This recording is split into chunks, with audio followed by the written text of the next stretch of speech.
Hello, everybody. Hello, happy Friday. I'm Terri Hardin, legendary Imagineer. Terri Hardin, how are you? Today is Ask Me Anything Friday.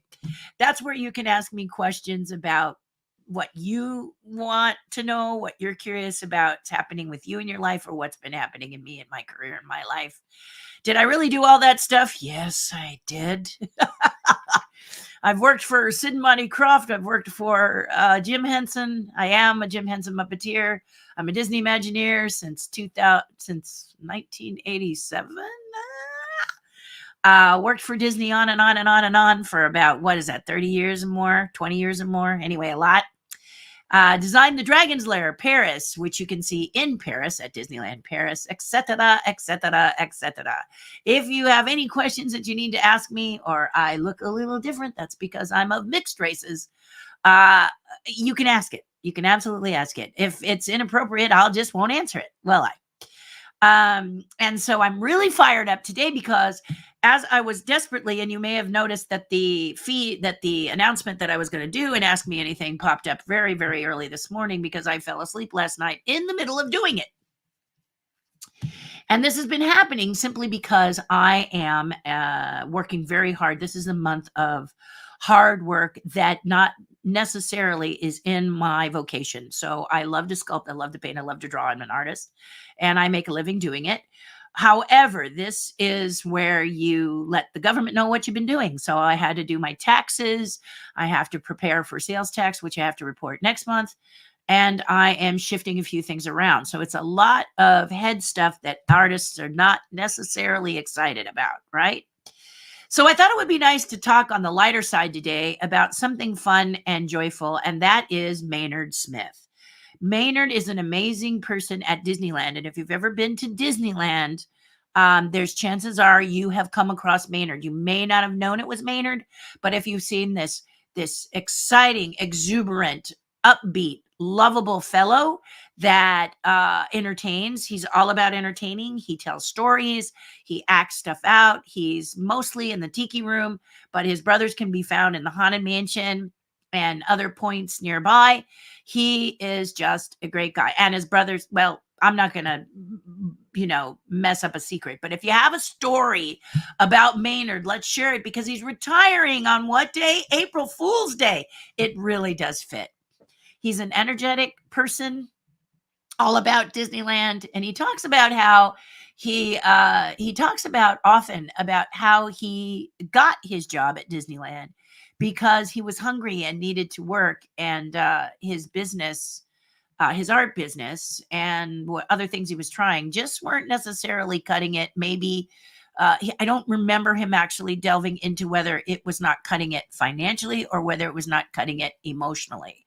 But he came across a cast member job at Disneyland and love ensued. He could perform, act out, do all kinds of crazy fun things and entertain the guests. And we all embraced him with great love and affection. And now he is retiring. He mentions in a couple articles that I read that he's going to work to see if he can get his artwork back up on track and do some more of that. And I wish him well. And Maynard, if you need any inspiration or any words of encouragement, here I am. But, and that goes for all of you. If you need words of encouragement for what you want to do, making a living, doing what you love, you can see when it fits. Maynard is great. So just want to encourage you to post in the comments anything you'd like to say. Be kind, be nice, don't be a hater, which you never are. Also, you can talk about Maynard if you know, or you can ask about Maynard. Who is he? How did, what's he do? He's just, I got to tell you, an amazing, amazing, amazing person. And we're going to miss him. But here's the thing, just between you and me, they may bring him back. They just may bring him back because they do bring some of their iconic people back to as, like a contractor because the cast members really miss them. And that's kind of what I am with Imagineering as a contractor now. I'm a come here, get away, Imagineer. And so when they need me, they pop me out of the box and I go work on something to catch them up. a lot of times I'm brought in to help them, meet a deadline, which is fine with me. I also do art pieces, and I design Dragon's Lair and speak and stuff. But they could bring him back, and then he could come in. He could set a schedule around what he's doing as a retired person and pop in and do these little surprise visits and do his thing. So we may have not seen the last of Maynard after April 1st, but if you want to pop in before that and give him some love, then you go ahead and do that. But that's the story that I saw, and I was really excited about that story. So very, very excited, because he's a super good guy and he's super talented and he's lovely. He's just lovely. I've only met him once or twice, but I really was impressed by him. And I don't know if he'd remember me or not, but it doesn't matter, does it? Just I knew right away that people wanted to see that. So so there you go. Lots to this weekend. What are you doing? Now, let me make just a couple of announcements for you. I always, the thing about Patreon, because a couple of you have been asking me, and I got really excited because I broadcast last Friday and I showed you my dragon that I'm doing out of Lego. It's a mural that I'm doing out of Lego. If you haven't seen it, let me show you it. I think, did I put it? They're not together. Step together, step together, step. Let me put it in recents. Then they're together. Oh, they're pretty close. Yeah, they are. Okay. So I showed this dragon. This is my Lego dragon that I'm doing.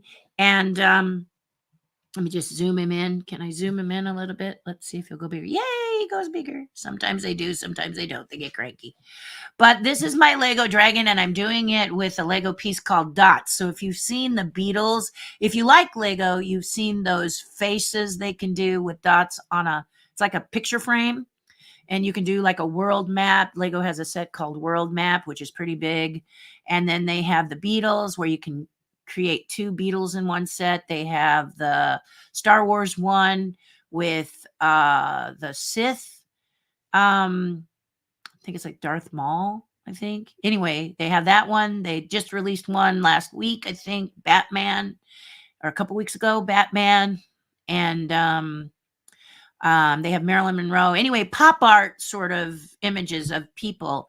And I really love those dots. So I am designing this. I wrote the corporation, and the corporation gave me a shout out as to where I could find the dots in the colors that I want. So this piece, you'll notice, this is the first start of it, but you'll notice he has this kind of like mohawk on his head. And I was like, what's that about?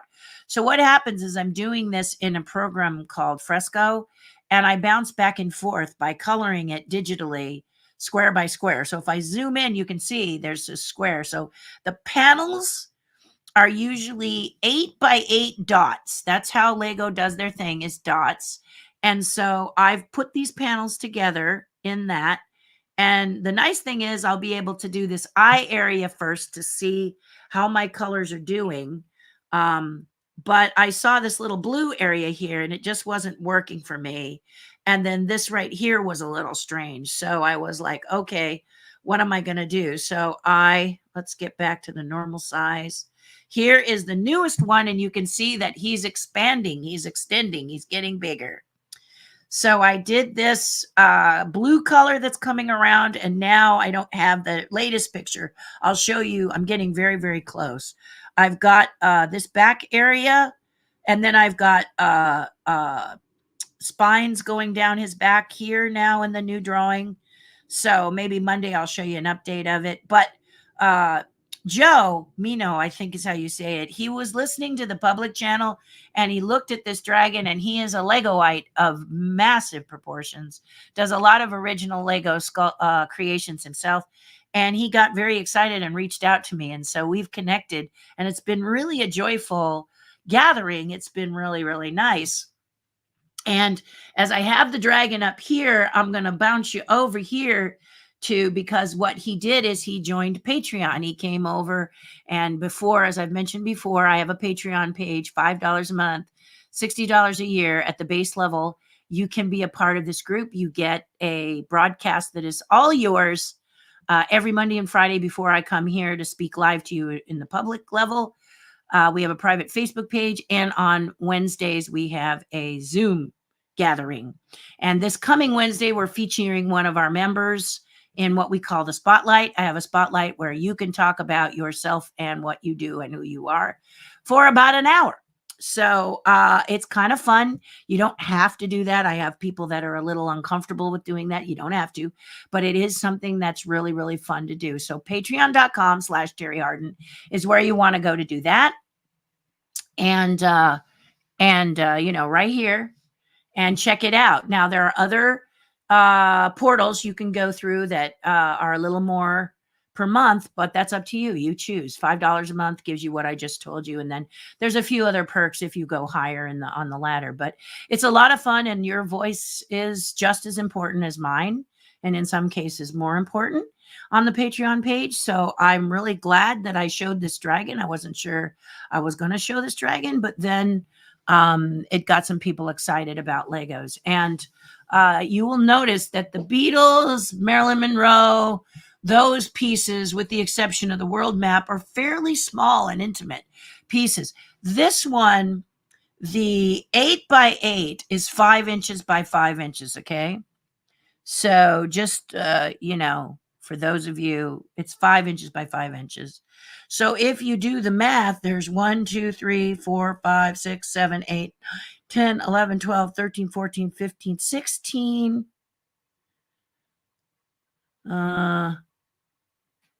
about 17, probably about 17 across. So 17 times 5 inches is how wide this piece is. And then 1, 2, 3, 4, 5, 6, 7, 8, 9, probably 10. So it's going to be 50 inches taller, just under what? Right? Just under 4 feet tall, or just over 4 feet tall. And then 17, 50 plus 35 is 85 inches. So it's probably close to, what is that, 6 feet, 7 feet, something like that. Okay. So it's going to be a huge piece. It's a huge undertaking. And the questions are often, what are you going to do with it after? Don't know. I just am excited to build it. Now, I can't build it right away, but I am designing it right now. And Joe saw it, and he joined the tribe because he didn't realize there was a group of people that are positive and energetic and kind of give you a shot in the arm of joy and stuff like that. So so he joined up, and I'm really glad that he came and he was a part of it, because he's got a magazine, and he's kind of helping us with Lego. We got several people in the tribe that love Lego. I mean, who doesn't love Lego? Well, if you don't, you don't. But the point is that he has not built the regular kits. He'll grab the kits like I do and take the components to build other things. Okay. And this is a message to Lego, because, it's nice to have the bricks and things, but I just want tons and tons of dots. And I wrote to Lego, and directly I wrote to Lego, and Lego came back and told me about a group called Brick Link. And if you go there and you have the number of the piece that you want, you can just put it in, and then there's a lot of people selling it all over the world, and you can work to get them purchased and sent back to you. Sometimes the shipping can be a little cost prohibitive, but if it's a rare, piece that you need, then you can find it there. So I was told by the Lego company that all these dots are available. Let me show it to you again. All these dots are available in all the colors. I just need to put together how many gazillion dots I need, and then how expensive is it going to be. The nice thing is that I can build it module by module. The modules connect. And there's also, you see the 3 modules here, from like the eye to the teeth in the middle. In some kits, that's a full panel. So I can do some 3 panels, some 1 panels, but I can, take that section, build it, and then stack it all up, and then assemble it. So I don't have to have the real estate for a 5 foot by 4 foot or a 6 foot by 4 foot mural that I'm doing.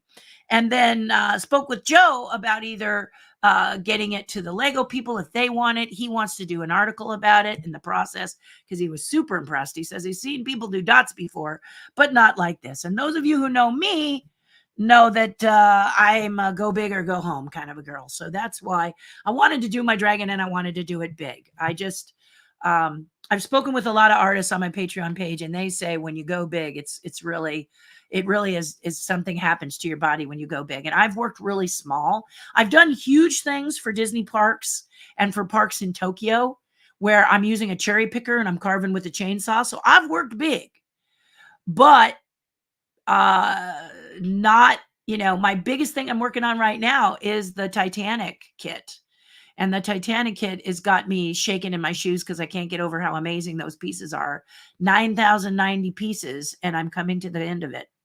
So I was feeling a little melancholy when I got around, when I started the third module, and I was like, I don't want this to end. So what am I going to do? One of the things that Joe said to the tribe was that, he's building all of these wonderful original pieces. And now he's got to decide where's he going to put them because they fill up your house, don't they? All these beautiful pieces of art that you do. In whatever medium you do, you got to figure out where you're going to put them and how you're going to make them, be wonderful. So I'll either sell this to someone who has the real estate size of it. Once I've built it and taken pictures of it, I want to just show the process. I'm going to show a little bit of the process on TikTok. I haven't done a lot of TikTok, and TikTok is an enigma to me. So this will probably be where I share that. I will share some of my TikTok adventures, and then I will build the modules and do some time lapse, some breakdown, and for the tribe, I'm going to really break it down. And for Joe, I'm going to really break it down. So I told him I'd love to do an article based on this because he's got a lot of followers that would be excited about it. But I'm going to break it down into what I did to create the grid. And I'll show you again how I created this grid, and then how I did these colors, and then how I researched that I would get these colors, and then finally how I'm putting it together. So there he is. He's coming along. I had all that black, remember? So the first one, let me just get this. This one had all this black. You see all that black, which looks cool, but I don't want to do 10 million, 10 million black dots. It's like, ugh, that would be really kind of boring for me to do that. So I decided to put some color in it, and it's really been a challenge because I've been so excited to do the color. Wait till you see some of the other color I put in there. And I really like it because it's getting that pop art feel, and I'm considered pop culture. People talk about how I'm pop culture because I did Dinosaurs, the TV show back in the 80s, and I did some things with Jim Henson. And I worked with Sid and Marty Krofft, and I did Ghostbusters, Men in Black, Country Bears, films that, maybe you grew up with, and Captain EO with Michael Jackson, et cetera, et cetera, et cetera. So if you have questions like that, feel free to ask those questions. Don't be shy. Ask any question you have. You can say, hey, I'd like to see the Dolly Parton picture that you have. I love Dolly Parton. Whatever you got on your mind. If you want to talk about the Lego Dragon, holy cats, what the heck? Because I have projects I have to do. So I've got the Rolly Crumb chess set I've mentioned before, and it looks like I found a chessboard. Woohoo! I'll be showing you guys that once it gets here. They're sending me the first board, and I'm going to look it over and make sure the quality is to my specs. I'm very, very particular. And when you get to know me, if you're new, you're going to find out I'm very, very, very, very annoyingly about stuff. So let me give you an example. For a chess set, you've got to be able to do what? Play chess with it. Yeah, it's very important. So share your Maynard stories because he's a really good guy. And I just wanted to say, congratulations, Maynard. You have a wonderful career. And I can't think of anyone who deserves retirement, but I hope you'll do a channel or something fun that we can continue to see your wonderful self, or at least post pictures of your retirement and some of the things you're doing, or share with us what's happening with you after April 1st. First rest. probably for just a day or two, because you always seem like a go-getter. But should you see this channel, and I'm assuming a lot that you tune into a Terri Hardin channel, but if you do, I hope that you know that I send my love, and everyone here, I think, does too. So there we go. Let's hear what you guys have to say this weekend. Also want to let you know two things. May, I'm going to be honored as a Disney legend with the Disneyana fan club. That's going to be out in Garden Grove area, I believe it is, near Disneyland. And I will be posting the hotel. I'll let you know what it is. But mark May 14th if you're in the area and you want to come see that happen. I'm going to be sharing the stage with Kim Irvine, another great Imagineer. And then the next day is the show and sale. And if you are a Disney aficionado, you love Disney, you love to look at Disney cool stuff, and you love to meet other collectors, this is a show collectors sell to collectors. So you get that camaraderie. It's not just someone going, give me your money. They're really all about what they collect, what they love. You get these amazing conversations. You can see people, you used to be able to see people like Kevin and Jody, or Tony Baxter, or Marty Sklar wandering the halls, and you could stand there and chat with them like this close. So it's a great, great thing. There's going to be some panels on Saturday, or presentations on Saturday. So please, please, please, please, please keep those dates, May 14th and 15th, for the Disneyana Fan Club, and I will give you more as it develops, okay? Meanwhile, you can go to Facebook, and in the search box, put Disneyana Fan Club, and you can attach yourself and follow their page, and you'll get all the updated news, you know. But I hope you'll join it, and then come and say hi to me. I'm going to have the Cheshire Cat there. Those of you who have pre-ordered the Cheshire Cat, he's getting painted, and you know, I don't rush my team because I want him to be done accurately and well. So it may be closer to the end of March that you get them, or maybe even the beginning of April, but understand they'll be nice. So that's why it's very, very important that I don't, you know, rush, because you don't want to have a rushed paint job. You're investing into these cats. And you just go to my website, terrihardin.com, and click on online store, and you can see what the Cheshire Cat sells for. Meanwhile, I'm happy to show you what he looks like. I think I've showed you before, but I love to show him off because he's awful cute. There he is, my little Cheshire Cat. I have about 15 left out of the edition of 50. So again, just go to terrihardin.com and click on online store, and it'll take you right to my store, and you can check it out. It doesn't cuff you, grab you, or make you buy anything, but there it is. It's super, super cute. Okay. All right. Excellent, excellent, excellent. So there you go. There's that. Let's see what you guys are up to. Oh, Walt's Barn, Griffith Park. I knew I had something else to tell you. Griffith Park, Walt's Barn. If you've never visited Walt's actual barn full of cool artifacts that are about Walt Disney and a group called the Carolwood Society, this Sunday they are going to be open. They open the third Sunday of every month. This is what? The third Sunday. So you can go and check them out. I think they open from 11 to 3, and they're all train enthusiasts. So if you're a train enthusiast, that's what Carolwood's about. Go and find out about them. You can buy some books, not necessarily all train related, but some really fun books. And you can tour the barn, and you can talk to them. And there's sometimes Imagineers hanging out there, like Floyd Norman. He likes to go hang out there. Bob Gurr likes to go hang out there. Not saying they'll be there this Sunday, but they do make appearances every so often. So if you want to pop over and see what's happening there, it's at Griffith Park.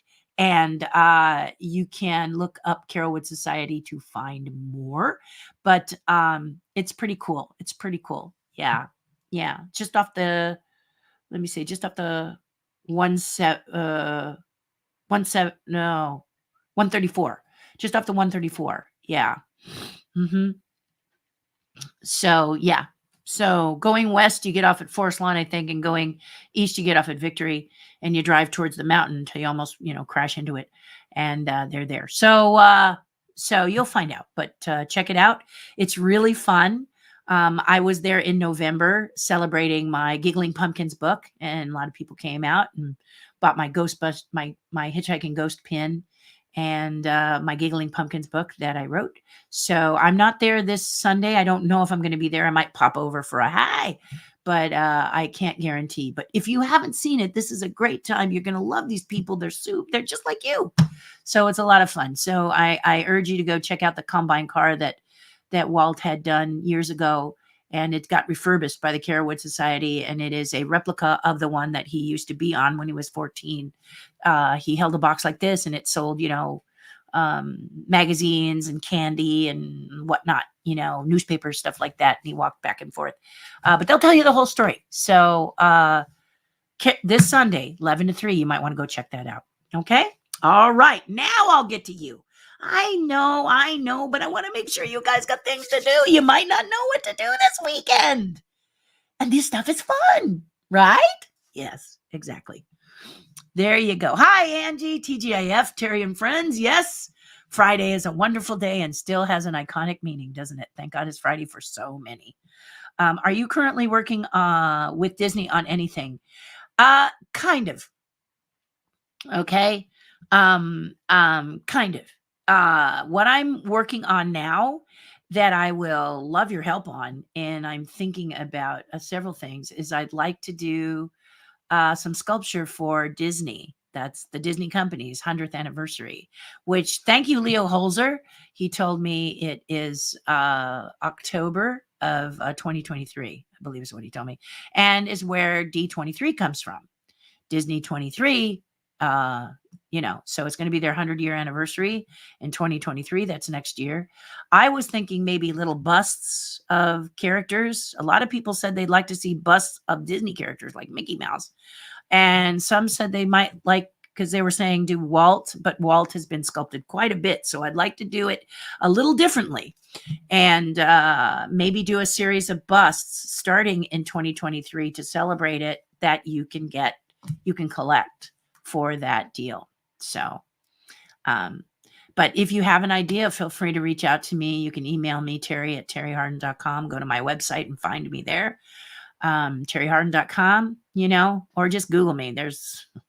I'm all over the place, I have to say. So you'll find me just fine if you have an idea, but that's kind of what I'm doing now. Great to see you too, Jessica. Always a pleasure. Good morning again from Leo Holzer. So this is the man who helped me to understand what day is actually the 100th anniversary for Disney. Good morning, Evelyn. And here's Joe, Mr. Lego. So this is the newest member of Terry's tribe on Patreon, and we're so happy to have him and so excited about the endeavors to come with Joe. And it's going to be, he showed me some great Lego original stuff that he did, and he's very good, and it's a lot of fun. And we have a lot of people in the tribe that love Lego, and you know that I can't stand it after seeing that dragon. You can see how much I really don't want to do Lego. But we talked about the Titanic, and I told him that the last time I built a Lego thing, I was very young. I did it with my stepson. And Lego was different then. A lot of pieces that were sort of melded together, and you put it together in 3 pieces, and you're like, what's the point of this toy? But now they've gone back for adults to the tiniest of bricks. And I was telling Joe that the lifeboat, which is only about 1.5 inches in length, has 10 pieces. And you have to put each boat together with 10 pieces. 9,090 pieces. Yeah, just a ton of pieces to build the Titanic. And it's been a joy. It's been an absolute joy. But it has taken me time because, I got to get some things done like the Rolly Crumb chess set. And so I do it to relax, but I was feeling really melancholy. I was telling Joe the story and many of the tribe this story. I was feeling melancholy, and that's how the dragon exploded and became the mural that it is today, because I was missing. I wanted another project to go on to. I didn't want to let the Legos go. And the dots are cool. So I'm real excited. And I like the idea. The thing that really excites me about it is modules about this big. And so I can build the components, stack them up, put them together, take them apart to see how I like. You see, it's really a brilliant setup. Lego is amazing. And so, Joe, welcome to the tribe. And thank you so much for reaching out to me. I am so excited to know you. I really, really am. Michael, how are you? Top of the morning. Do you think that Maynard is that Maynard is planning an early April Fool's retirement joke? It's so Maynard. Could be. Yeah, could be. I just thought, April Fool's Day, him retiring was brilliant. Don't you think the same thing? I did. I just think I think he's something else. Yeah. Yeah. And did you guys celebrate St. Patty's Day? I did not, but we're gonna do it this weekend. So many have pushed it to the weekend so that you can really party. No use having a Guinness and then having to drive home. Not safe. So we're gonna do it this weekend. That's one of the things on the bucket list to do is St. Patty's Day. Very exciting. Yes, indeed. Yes, indeed. Very exciting. Thank you for that, Michael. Maynard looks like a character. Wish I had a chance to meet him. Angie, he is a character. And there's plenty. I think a couple of people have posted videos on YouTube about him. There's ways to get to know him. He is just something else. And for the longest time, he talked about brothers, and I realized it was characterizations that he does. And I don't know if I should release that. He might come and go, hey, those are my brothers. So you didn't hear it here, but I love him and his brothers, and it's a lot of fun to watch him do his thing, and I've enjoyed it. He came to a collectors club that I'm a part of, and everybody said, you got to come, Terry, and listen to him, and I did, and it was good. It was good. He has the same ailment I have, which is talks a lot and performs a lot. It's in the blood. But anyway. Will the dragon at some point be available to purchase from Lego? Well, I am going to talk to them because, it was Joe who told me that they like you to reach out to them. And he's absolutely right. I had a great conversation with a couple of them at Lego. And maybe it'd be a big set. And so I'm kind of hoping maybe they can help me scale it down, maybe, so it's a little not quite such an investment it would be, but we'll see once I build it. And that's why I'm going to be filming the whole thing. I'm going to be recording the whole thing and do videos on it in segments and share it on my Patreon page, and then a few here too. But the main reason I want to do that is so that I will talk about the process it took to get the dots, to acquire the dots, to the people that I talked to and interviewed with, like Joe, who wants to talk to me about it and the process for his fans. And I'm excited to do that. I'm excited to meet them as well, because this is a whole new area of people, the creators of their own stuff in Lego, that excites me so much. It's going to be fun. So yes, maybe they'll do that. I definitely will offer it to them. And then maybe they'll do a more intimate set, a little smaller set, something you all can do, right? Not that you can't do a big set, but you won't have the real estate for that big set if you want to keep it. So maybe they'll help me to, tone it down a little bit. And then maybe we can put it up in Legoland, because I'm really close to Legoland. So, I just want to build it. And I think Joe's going to discuss with us more about people who build it and then want it to. I build several sets, Lego, and then cheesy Lego, which is sets that are kind of knockoffy that look interesting to me. There was a Totoro I really loved out of Taiwan or China or something, and I built it. And all I did was want to build it. I didn't want to own it. I just wanted to build it. And when I built it, there was a guy who fell in love with it at my hotel where I was building it, and I just gave it to him. Okay, so I'm not really about keeping the stuff that I do once I've done it. It's a matter, except my Titanic. Yeah, no way. My Titanic is going in my office, and I love it, and I'm just so excited. I'm building the butt right now. That's what I told Joe and everybody. As I'm building the butt, I'm building the back of the boat. And then on Turner Classic Movies, which it's 31 days of Oscar, guys. A great time to watch Turner Classic Movies. If you haven't, this is one of the highlights Turner Classic Movies does every year. That's brilliant. And they just showed Titanic. So I love it with, and it's a really great black and white. It's so great. I was going to say it's the British version, but I think it's the American version. but I love it. It's really good. And I looked at the boat because they do this huge, amazing sinking sequence. And I looked at the boat and compared it with my Lego boat, and it's really cool. So I'm all, jazzed up about this whole thing. It's a great way for you to relax, is to do a little bit of Lego. But I've been building it since Christmas. So what's this month? March. So it's not like I sit down and try to do it A to Z, because I have work to do and I have taxes and all that. Life happens, right? Yeah, life happens. So there you go. Okay, my darling loves. Michael says, here's an idea. When you build it, find a mechanism and have the head rise and a speaker with a soundbite. Yeah. Well, it's on a panel, so that wouldn't work, but it could. Maybe you got an idea there. There's a couple things that could work there, but it's flat. It's a flat piece. It's not three-dimensional like many sculptures. That's what I like about it. It's kind of a bridge. This Lego pop art dot system is kind of a bridge between painting and sculpting. So it's not, it's like bas relief. It's like bas relief. Do you guys know bas relief? I can show you some bas relief sculptures that I've done. If you do, ask me if you want to see them. But it's like bas relief, so kind of a flattish, and then there's dimension, but it still stays flat, if you follow me. Okay, just about that thick, but then there's art inside. Yeah, called bas relief. One of my favorite ways to do stuff, actually. But great idea, Michael. And Joe's listening too. Yeah, he mechanizes stuff too. He was telling me. He's done some great stuff. Hello, Jacob. How are you? You're a little late. Just kidding. Let's see. LOL. Just kidding. It's just good to see you and hear your voice again, my friend. Good to hear from you too, Jacob. Friday is a great day because it's a chance where I can just connect with you guys and hear what you have to say. You don't have to ask me anything, but you can tell me something. You can start a conversation. You can talk about Maynard if you want. Whatever you feel like doing, that's what it's here.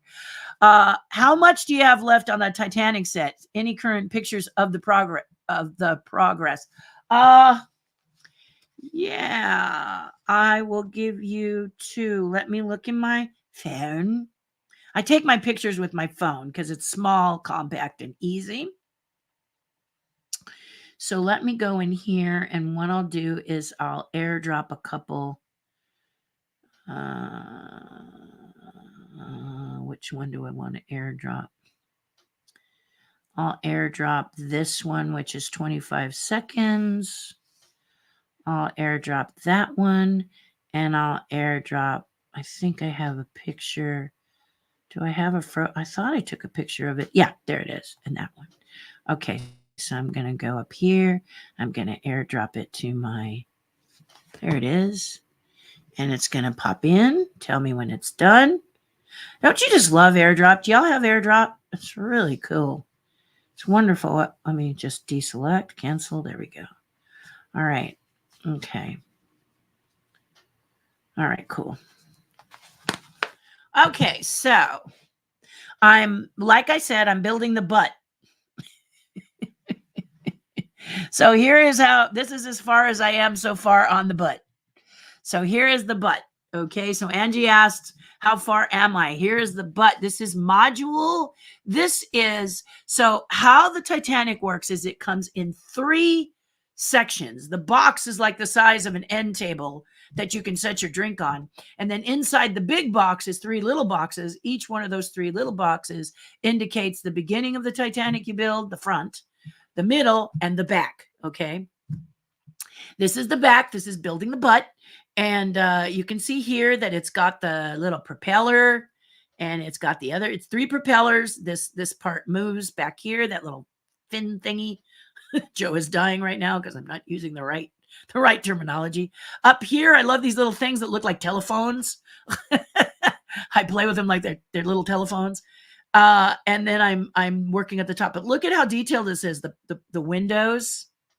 All of this is put together. Look at all of the components that it takes. You can see it broken down. Look at the top. Everything that you have to snap in. Oh, I'm a little off on that one. I got to fix it. See how that one's bumped up? I'm really super anal if they're not snicked. That one needs a snick too. Those are pretty snicked. Yeah, and then there's this. This is going to do something here. This moves. Yeah, it's really cool. It's really super cool. Okay, and then that is something else. Okay, so there you see it. On this one side, I'd like to turn it, but let me just show you let's see if you can see a, okay, here I turned it so you can see here.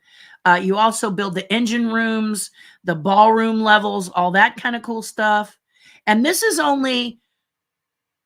the sixth piece of this is the second piece of the last module, or piece number 6, because each section 1, 2, and 3 you build in 2 parts. So the other part is in my office to keep it safe. Last thing you want to do is have it fall and shatter. Downton Abbey. But let me see. I think I just did these 2 pictures. I wanted to do, let me see. I wanted to do a time lapse for you guys. So let me pull it up again and find the time lapse that I was going to do. Let's do that one. Yeah, there it is. Let me airdrop it. There we go. Boop. There it is. Accept. Okay. It's done. Let's see if you guys can see it, okay? Here it is. And let's go back to me. And I'm going to go this way. And then I'm going to go like this. And I'm going to go here. See if you can see it. Doesn't look like it's going to play. Doesn't look like it wants to play for me. You know, sometimes they play and sometimes they just look at me and say, no, I'm not playing. So I'm checking to see if I can make a play. But it doesn't want to. Doesn't seem to want to do it. Yeah. Well, I was going to show you the time lapse of it, but it doesn't seem to want to do it. It's being cranky. So, yeah, it's being real cranky. It says, no, I'm not going to do it. I'm checking it to see if I can get it to do it, and it won't do it. Wait. Huh. Maybe I figured it out. Okay, let's see if I figured it out, okay? Nope. I thought I had it. I thought I was all over it, but no, it just says, nope, not doing it. So it's cranky. So I'll figure it out and show it to you. But anyway, yeah, so that is the back end of the ship. And you can see here in these little areas right here that there is stuff underneath. So I've got about, each packet is labeled, 1, 2, 3, 4, 5, 6, 7, 8, 9, 9. And right now I'm on the last 3 packages. Last 4 packages? 3 or 4 packages. And then I will show it. I think Monday I think Friday I'm going to show it again. So a week from today I'll show it, okay? So don't mean to bore you out. Just that that Lego thing is, yeah. So again, the question was, how much do you have left of the Titanic? I probably have just 3 modules left to do and then put the whole thing together. And what's really nice about this kit is that it's got these things that drop down through the pins, to connect modules 1, 2, and 3. And let me see, because I may have put it in here. I don't know if I did, because my Titanic stuff is mostly on my phone. But I am going to put together something so you guys can see it. But module 3, you can open them because they have engine room, ballroom, state, you know what I mean? It has the interior you build too. And so you want to be able to open it and close it, but you can put it all together with this pin that drops through. And then when you want to open it up and see the rest, you just pull that pin out. So it's not like you have to snap it together and then try to take bricks off in order to open it. They've really gone crazy in the building of it. And it's really helped me to understand and learn about the Titanic. And then there's these amazing assembled manuals, these manuals that are pictures. You saw it in there. The manual is really exciting because it gives you some history about the designers of it at Lego and also the history of the Titanic in these books. But the books get used. I mean, my fingerprints are all over them. The pages are a little crinkly now because I'm actually building the Titanic. And so you flip it back and forth, and you close it, instead of it being nice, smooth, and perfect, it's puffy. So I will put them back in their envelopes, and I will keep them on hand so that when somebody wants to learn more about my Titanic, my Lego Titanic, they can look at it because it's fully assembled, and I'm not going to take it apart. I mean, some people, Joe, have told me, they'll put it together and then they'll take it apart, but it actually has a place in my office where it can live. And that was the criteria my husband said to doing this Titanic piece, was where was it going to live? And, Joe said that's some of the biggest challenges, is when you build something, where is it going to live after? And so that's why with the mural that I showed you of the dragon, I'm not sure where that's going to live. So it may get donated, but I'm excited because I'm going to learn a lot about it, and then I'll pass it on to you. So it's going to be fun. Yeah. It's going to be fun to do that dragon, and it's going to be fun to share him. So I'll show him one more time. There he is, my dragon. And he's going to be a fun mural to do. I'm super excited. And I'm also excited because Lego has created these beautiful modules so that I don't have to have it, take up the living room. Because look how long it took me to do the Titanic, right? The Titanic, I got it before Christmas, and it's almost the end of March. Well, we're in the middle of March. Okay, be real.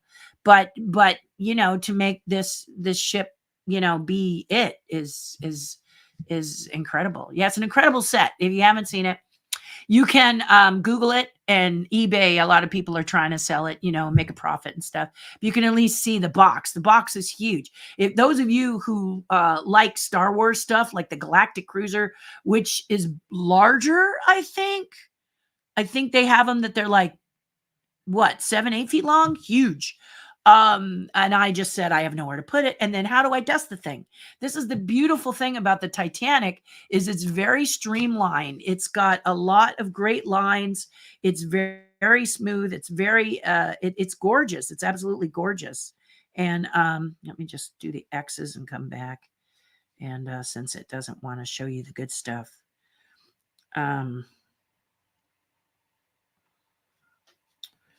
I'll see if I can show you one other picture. Oh, here we go. This is a nice one. This is a fun one. This is modules. Yeah, I'll do that one because then I can tell you what the modules are. So let me grab that one. And then, yeah, I'm just going to grab that one. And then we'll get off of the Titanic. But you guys did have questions, and so I'll show you what I mean. So I'm going to airdrop this one to my source.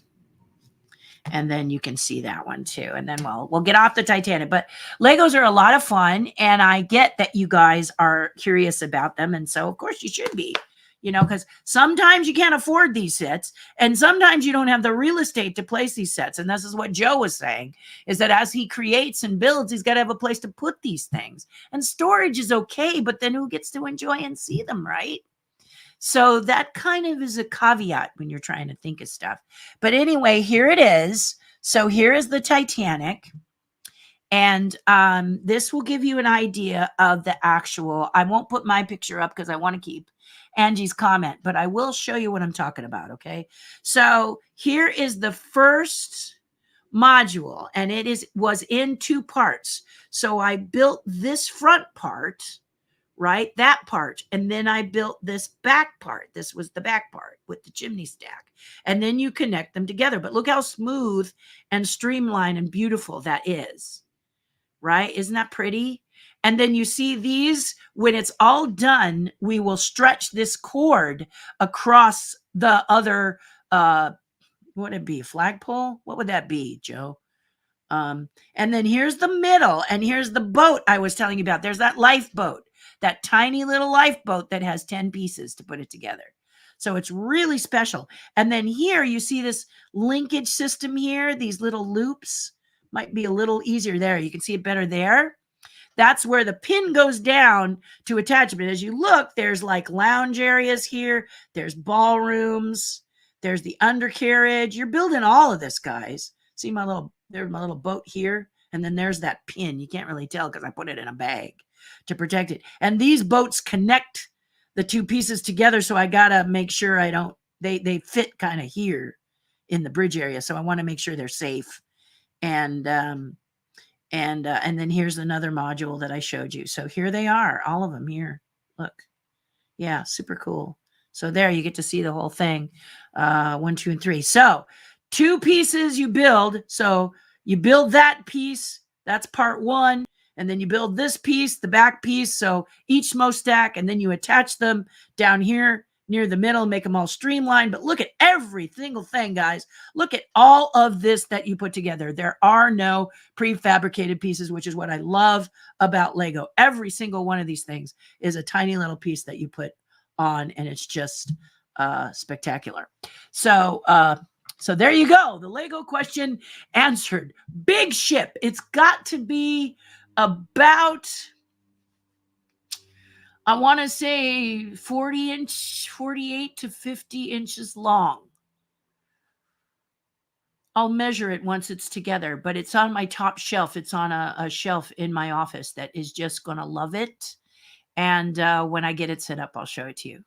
It's been so much fun to build. And it's been so much fun that I was feeling a little melancholy. So thank you for that question, Angie. So that's how the dragon came to be, is that I was enjoying Lego so much. I didn't want to not be building Lego in the interim of doing my work. Lego is something that I do for the fun, and then figure out, am I going to sell my dragon? Whatever. The Titanic will stay with me. And my husband was really cute. He was thinking, why the Titanic? Why the Titanic? And now as he sees me build it, he's like, damn, that's a nice ship. You know, it really is one of their best pieces I've ever seen him do. And easy to dust as well, which is something that's kind of important to me. I mean, you know, you're building, if I show you this again, you're building all of these floors, you're assembling all of this tan stuff is the deck. And you saw my other one. I mean, you know, it's just, it's so cool. I know why Joe likes to build Lego. It's cool. Good morning, says Bob Berdeen. Have a nice weekend. Yes, indeed. You guys have got to enjoy yourself, and consider going to the Carolwood barn this week at Griffith Park if you happen to be in Southern California. That's a great thing to do this weekend if you want. You really need to display the complete mosaic at a Lego fan convention. Really. Joe, I'll be asking you about that, okay? And I will do that. You know, maybe we'll sit together and display it if you want. I'm in, man. I'm in. I'm excited. I'd be happy to chat. I mean, I didn't even know there was a Lego fan convention. Did you know that, guys? Isn't he cool? See, I'm telling you, some of you may be out there skeptical going, she just wants my $5 a month. Listen, guys, it keeps me present. I am a very busy lady, as you are a very, very busy person. And I want people who have skin in the game. Okay? I want you, you know, if I'm going to give you all of this. Now, this YouTube is free. So if you don't want to join Patreon, you don't have to. But I give some really choice stuff on the private channel. You don't get here. And that's fine. That's your choice, right? But I get in-depth conversations with people like Joe here. Joe reached out. He joined the tribe and he started to tell us about things about Lego we didn't know. I didn't know. And so I am so blessed to have a group of people in the tribe that teach me stuff too. It's actually not all about TERRI HARDIN. Seriously, when I started it, I did it for a friend, okay? I had a friend who recommended me for Patreon, and I did it for her. If you want to know about it, ask me in the comments. I won't bore you with it now, but let me just tell you that that's how I got on there to begin with, okay? But when I was on there, I said to myself, how can I be of service, and how can I make the Patreon page, the membership page, different from the YouTube stuff that I'm doing here? It's very different. You see stuff you don't get to see here, okay? And discussions are made that we can't discuss here on the public channel. We just do. It's private. It's us guys. Yeah, it's us guys on a Zoom call. It's really great. I am so blessed by every person who's a part of that tribe. So honestly, patreon.com/TERRI HARDIN if you want to add your voice. And if you don't, then you don't have to, okay? But I am going to let you know every broadcast on YouTube, because what if you're Joe and you didn't know? He didn't know. He didn't even know about me. I didn't know about him. And now look, you know, we're going to be legends in Lego. He's already a legend in Lego, so I'm on my way, right? I'm excited. and if he hadn't reached out, if I hadn't showed my dragon on this channel, we may never have connected. But he just happened to be, searching through like you do in YouTube, and bam, we connected. Kindred spirits, and I'm so grateful. This is exactly why I tell you about Patreon every single time I broadcast. And some of you are like, oh, not again. But that's the way you got to do it, guys. That's the way you got to do it. And if, just la, la, la, la, she's doing that thing again.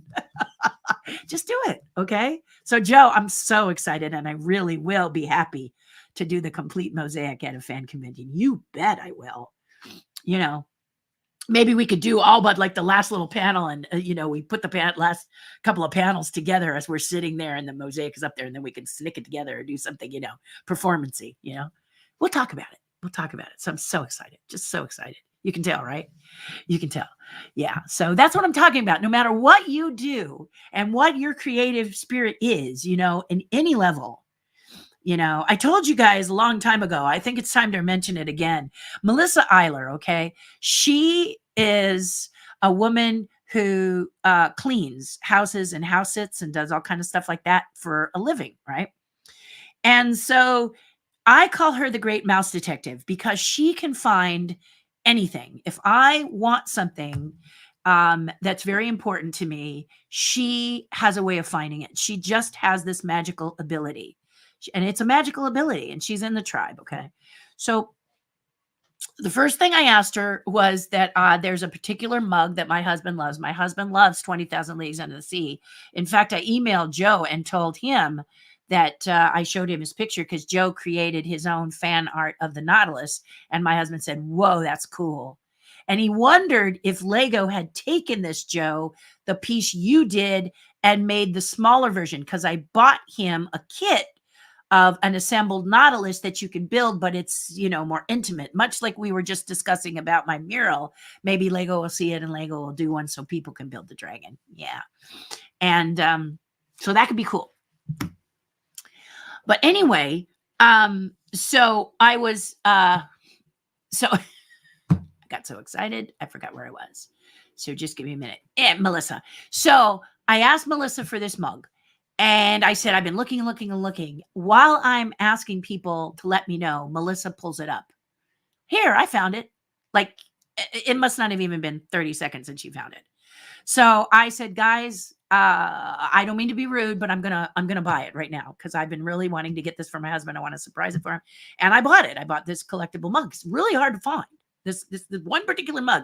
And he got a tiny chip in it, and it was really upsetting him, and I could see it was upsetting him, and he was trying really hard not to be upset. But then you know how it is when you have something in your collection and it's very cherished, and then something happens, your cat knocks it off and it shatters into a million pieces, and you look at those pieces and go, I'm trying to cope. I'm trying to say I don't want it as much as I want it. I don't love it as much as I do. If it turns out to be one of my art pieces, reach out to me and we'll fix it as though it was never broken. Okay. I had this happen with a Tinkerbell. Cat got up on the mantle and knocked over the Tinkerbell, tiptoeing across the map, and shattered her broke her arm off or something. And so we fixed it and repainted it as though it never was broken. And he was so happy. I'll never forget the joy on his face when he saw that it looked like it had never been busted up. So we can do that with my pieces pretty well. But anyway, I digress. So she finds this mug. Well, the next thing is that as a Disney Imagineer, a lot of times I'll attend events, and Disney will give you, when you appear at an event for Disney, they give you kind of a swag bag. You've heard about this. If you happen to be an actor that's going to be speaking at the Academy Awards, they're going to be a cool swag bag. Their swag bags are a little insane, Tiffany watches and trips around the world or something. At least that's the rumor. But the point is that Disney gives me some really cool things, usually a lanyard with pins that are maybe hard to find or rare, or that they chose. In any case, a gift is a gift, and it's always wonderful. But I have this stuff. And so they gave me this amazing handbag. They gave me this really cute, sweet handbag that had I wonder if I have a picture of it. But anyway, it was this cute handbag. There was just one little problem with the handbag. It had, and I may have thrown it away. I shouldn't have thrown it away because it It was an example. But it had one of those inky things that if you break it, it spews ink everywhere. And I didn't know how to get it off. And it was the pandemic when I finally found this bag, and and so I said to the tribe, if you can find out how I can get this off without damaging the bag, I'd really appreciate it, because I can't go into a Disney store and say, hey, I'm a Disney Imagineer. Can you help me get this off? Because they're going to go, sure, you didn't steal it. You know what I mean? So enter Melissa again. And Melissa shows me a video that teaches me how to take it off with magnets. Did you know this? I had no idea. But off it popped, and I was so excited. I had held that bag for 3 years because I can't give it to somebody because it's got that thing on it. So that thing popped off, and I said to Melissa, I said, because you helped me to find it, would you like the bag? And she was so excited, I sent her the bag. So basically what I'm telling you is not everybody draws or paints or sketches. An artist is someone who's passionate about what they love, and Melissa is amazing. And sometimes they're passionate about things they do and they don't even realize how much they love it. And I think Melissa has a finding ability that I have not seen in a long time. She's really got the magic. And then also she's magic when it comes to cleaning and getting things out and stuff. And she shares that with us, as does Evan Hunter, who is a chef. He has taught me a thing that I will never forget called, I think he called it breaking the white. I can't be sure, but there's a video on my tribe channel. Anyway, I did it, and I can make sunny side. I can make sunny side eggs now up like a pro.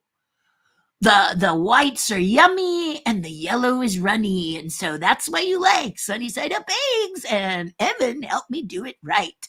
I actually look amazing when I make them now. All Evan Hunter's fault again.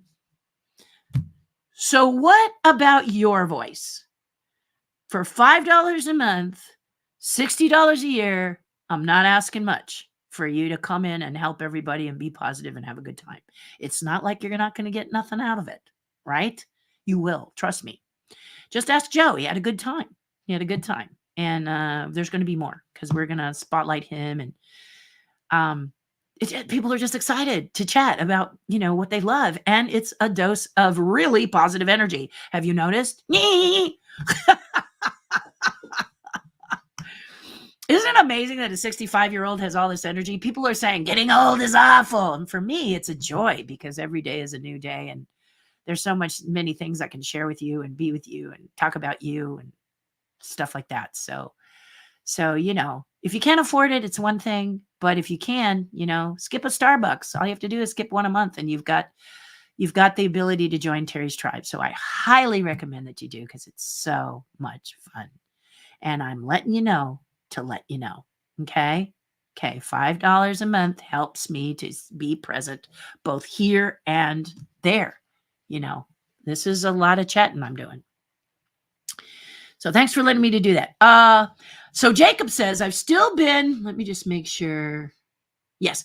Let's see. Jacob says, I've still been working on my tracing, and I have decided that going to mix it up a little bit. Oh, really? Well, I'm interested in hearing more. Do you want to know more? What movie is that from? Just kidding. Nuh-uh. But I am going to use my computer and my iPad to do image tracing. Absolutely. The iPad is neat. And Jacob, I will keep you posted. There is a class I'm taking from a young lady, and they're not inexpensive. They're a bit of an investment, but she's very good at digital art. And I want to see how she teaches her class, as well as what I learn and how I learn, because I want to do tutorials this year myself. I want to teach you guys how to do stuff. Looking for what kind of price point I need, looking for, how involved I get, what are some of the levels that she does and stuff like that. But the reason I'm pointing her out to you is not for you to take the class just yet, but one of the things that can be an irritant about tablets is their smooth, slippery surface. I've kind of adapted to it, but she's just introduced a really neat thing that I ordered yesterday, which is a screensaver for your iPad or your tablet that sounds like paper. So you put it on and then you use your pencil and it sounds and feels like you're drawing on paper. And a lot of us as artists, that's what we miss. So I will let you know how it works. I've ordered it. It's supposed to get to me. Oh, you know how those things are. Probably get to me in the end of March or something. But as soon as it gets it, I will share it with you guys here. Just keep asking me about it. And then we will listen to see. She actually did a video where you listen and hear it, feel it. She does her pencil across it. The cool thing about that is, I showed you those tips that'll help give you drag with your pencil. I have it right here. And I used a gray one, but right here, this little gray tip, if I take it off, let's see if I can take it off. Oh, I don't want to see. The thing is that you see, but it comes off. So here's the white tip that you get that can slip on the screen, but then these little tips like this, and let me just cut to this right here. Oops. Oh, I didn't turn my camera on today. Poor little guy. He's neglected. There we are. Okay. So he was so mad. He's like, why didn't you put me up there? Okay. Yes, we know you have no memory card. Go away. Okay. So here's the tip of the pencil, the Apple Pencil. And the Apple Pencil, this is the way it comes. But then there's see this little cone thing right here? That's the tip.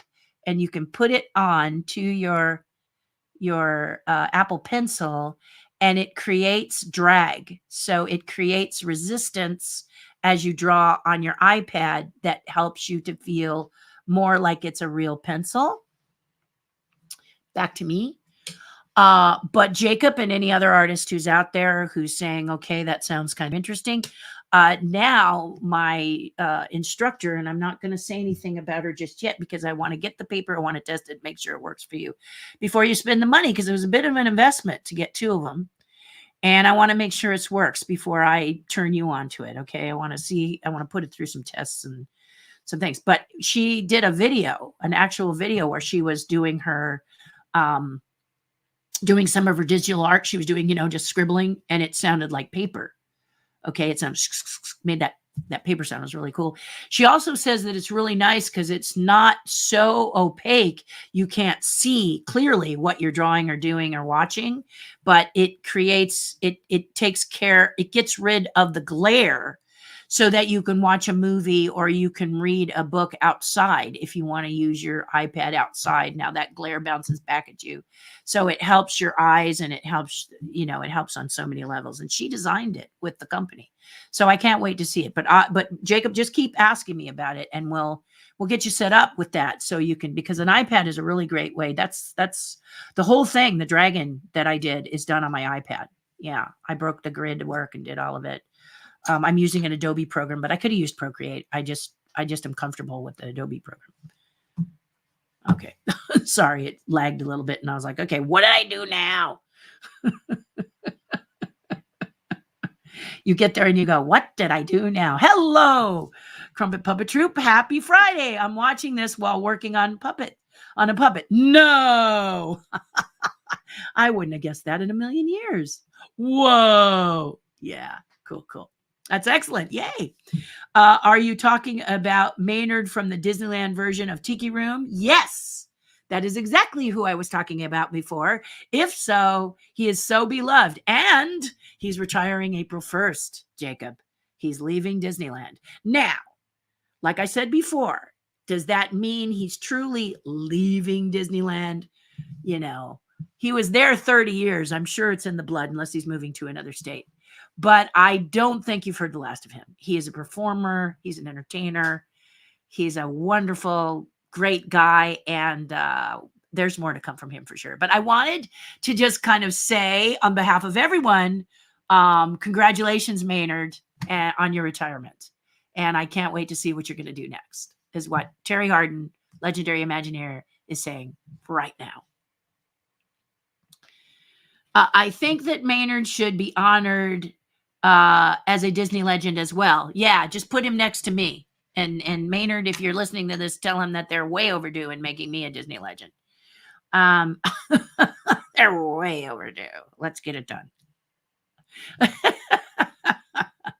You are so right about the Disneyland fan club. Yes, they are amazing and you're going to love it. Collectors for collectors. That's what they're about. Mickey through the years for 100 years. Angie, that is an amazing idea. However, my good friend, and those of you who are watching, Leo and Bob Burdine, you know who did 100 Mickeys already. I could do my version of 100 Mickeys, but maybe we should call it something different. You can help me with that. It's a great idea, Angie. There's just an amazing, there's another Eric, my friend, he did 100 Mickey's paintings years ago. I don't know what that was to celebrate for. That was for, guys. You got to help me on that. But another brilliant artist. He's now retired and doing a lot of stuff on his own, doing art. Like I said, these people don't leave. They just do something else and they pop up and you guys find them and you get to get closer to them and stuff. Yeah, so it's a great idea, Angie. I'm going to write it down because maybe I could do my version and then just tell Eric Robeson, that's his name, that I'm going to do my version. And what does he think? You know, just bounce it off of him, you know. So that's a good idea, actually. Better get started, though. Judy says, for anniversary, how about Mickey on top of the Matterhorn as an achievement? Ooh, what do you think, guys? That's kind of interesting. You know, does he need a cape? No, wait, that's Superman. But that could be very cool. That could be very cool. That's very cool. Great idea, Judy. Great idea. Bob Burdine says, I've teamed Terry Hardin Jackson, Don Hahn, Rick Law, Rick Farmlio. Sorry about that last name. I just know them as Rick. Bob Gurr, Mindy Johnson, Mark Silverman, Floyd Norman, so many others. It's very interesting and cool stuff that he's talking about at Carolwood, the Carolwood Barn at Griffith Park. So I mentioned that from 11 to 3, they're going to have it open. And a lot of time, these folks and many others, Margaret Carey is another one, the model for Tinkerbell. A lot of them show up. I actually got a cool painting from someone I'd never really met. I had heard about, and it's really cute. And it's on my wall. I'll have to show it to you. It's Snoopy as a tiki. It's Tiki Snoopy. It's really cute. It's really cute. It's so cute. I thought I should reach out to that sculptor and see if I could make a sculpture of it because it's a cute little tiki. You know, it's really cute. I fell in love with it. I did it for a charity event. I'm always, involved in charity events. Happy Friday, Joe. Good to see you as Joe. I'm out of Facebook jail finally. I noticed. I recognized. There's your name. Joe says he gets a little hot under the collar and Facebook jettisons him on occasion. So we just go with the flow with Joe. At least he knows who he is, right? So welcome back, Joe, as Joe. There he is. See, he's on YouTube. This is his usual retro erotica because YouTube hasn't jettisoned him yet, But anyway, I'm on YouTube feed and Facebook feed today. Wacky time. So Facebook, he just wants to show that it's his name, So good for him. Yay, yay, yay. Darren, Facebook group, fans of Maynard, the amazing Disneyland cast member. Reach out to him. I think what he's thinking of doing, he didn't say that he was going to broadcast. Yeah, broadcast takes a lot of your time and takes dedication. And I'm not just saying that, but I'm saying that as an artist. Many artists want to stay at home, in my case, and sculpt under a hot light. And we tend to spend a lot of time by ourselves with our pieces. And then we gather when we want to talk to the fans and friends. You see what I'm saying? But if you decide to broadcast, you can't do that, can you? You have to kind of prepare. You have to be consistent. And it has to be the same time every day, whether you like it or not. So I don't know if he wants to do that necessarily because he is planning on retiring. So, but he could do something. I feel you make the channels your own. I know there's people out there that say you should broadcast every day or every week or post on your Instagram every minute or TikTok every second, but you don't have to. If you don't, it means that you may not have the millions of followers that other people do who work harder, but that's their goal, is to have millions of followers. My goal is to reach out to those who are interested in what I have to say, and that's pretty much it. Okay. Please subscribe if you're one of these people. I understand that on YouTube, if I hit a certain level, I get an opportunity to do something. I have no idea what it is, but everybody says 1,000 is a benchmark. So I would love to get to 1,000, but only if there's enough people who are interested in following this. Okay. I don't want the big numbers. I think it's a little scary to have such responsibility as a YouTube influencer. I think there's a lot of responsibility. I've seen some influencers. Many influencers get burned out, get tired, and don't really want to do it. I mean, when they want to stop, can they stop? And if they stop, what does that mean? So I'm very careful about, how gung-ho I get about followers. But if you like this, please subscribe because I am consistent. I'm here every Monday and every Friday to give you a dose of positive energy because I've got a lot. So I like to share it. I also like to talk about all kinds of issues and I like to answer questions. So that's why I'm here. So what I say to Maynard is if it's something you'd like to do, try it out. Dabble your feet in the water, see if you like it. But don't feel like you're cuffed to it. If you don't feel like doing it, don't do it. Okay? I feel the need to do it. So that's why I'm here. I want to be with you guys. Seriously, that's it. And in 2 years, it could change because my husband's going to retire and I want to spend more time with him. So am I going to go down to 1 day? What am I going to do? What is the channels going to look like? How are they going to shift and change? It's just a matter of trying to figure out how I'm going to take care of you if I decide to step away. And do I step all the way away? I don't see that happening. But I may reduce how many times I speak. So this is what I'm thinking about, but that's 2 years away. So this is, but this is another reason, I'm really not that energetic. And if you listen to people about how you get followers and how you hit the benchmark of 1,000, like I said, it's supposed to be important.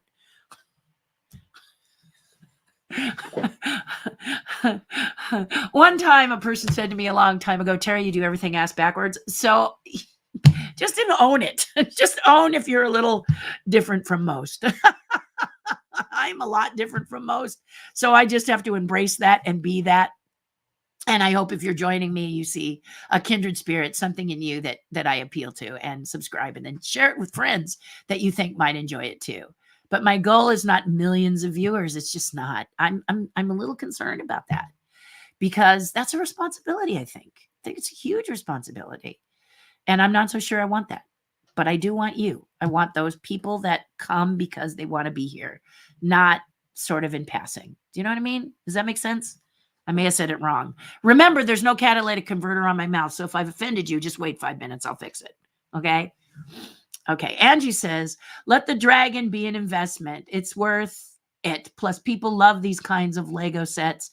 They sell out and people wait for months to get them. They do. In fact, my Titanic took some real work to get. Yeah. I had to really pull some strings to get it. And, basically just wake up. Oh, it was weird, but I got it. And my husband got it for me for Christmas. And it was a congratulations to myself because the Hitchhiking Ghosts were finishing up. So it was like, here you go, Terry. You get to take some time for you and build something. And it's just so much fun. I had no idea, Joe. Joe, if you're still watching, I had no idea there were sets like this in the world. I mean, I saw the Star Wars ones and all I could think of is I don't want to dust that, to be honest with you. But this one, oh my God, I just absolutely love it. It's streamlined. It's beautiful. It's only about this wide, so it fits on the, oh, I can't wait to show you what it looks like. I'm just excited as all get out. It's just been, Legos were in my life when I was a little kid, and there were no windows and no doors. It wasn't the Haunted Mansion, but they were just bricks. I mean, I'm that old. They were just bricks. And then the windows came out and I was excited. And then the doors came out and I was excited. And then the windows where you could push the shades up and down. And I was like, ah! And then roofs. And I was like, wah! And then the other day somebody said, and then people came out.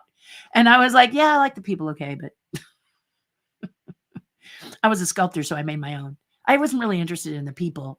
I was mostly interested in how I could make my buildings better. And then they started to do this. And then Legoland came around. And that's when I worked. I was going to audition for Legoland, and then Dolly Parton called. And I chose Dolly over Legoland. But That's it. How about the new Mickey dressed as Steamboat Willie looking through the mirror at the old black and white Steamboat Willie Mickey Mouse, and they are copying each other's poses? Oh, that's cute. That's a cute idea. Let me write that one down too. I've been doing it, but now I better put them in the books, Matterhorn, busts. I'm going to write them down now. You notice I do it in, I don't put it in my phone. It's in a journal. Matterhorn, Mickey on top. Busts. 100 busts of Mickey. Might be cool. 100 busts. Could be cool. And then this idea, which is through the looking glass. Through the looking glass. Mickey now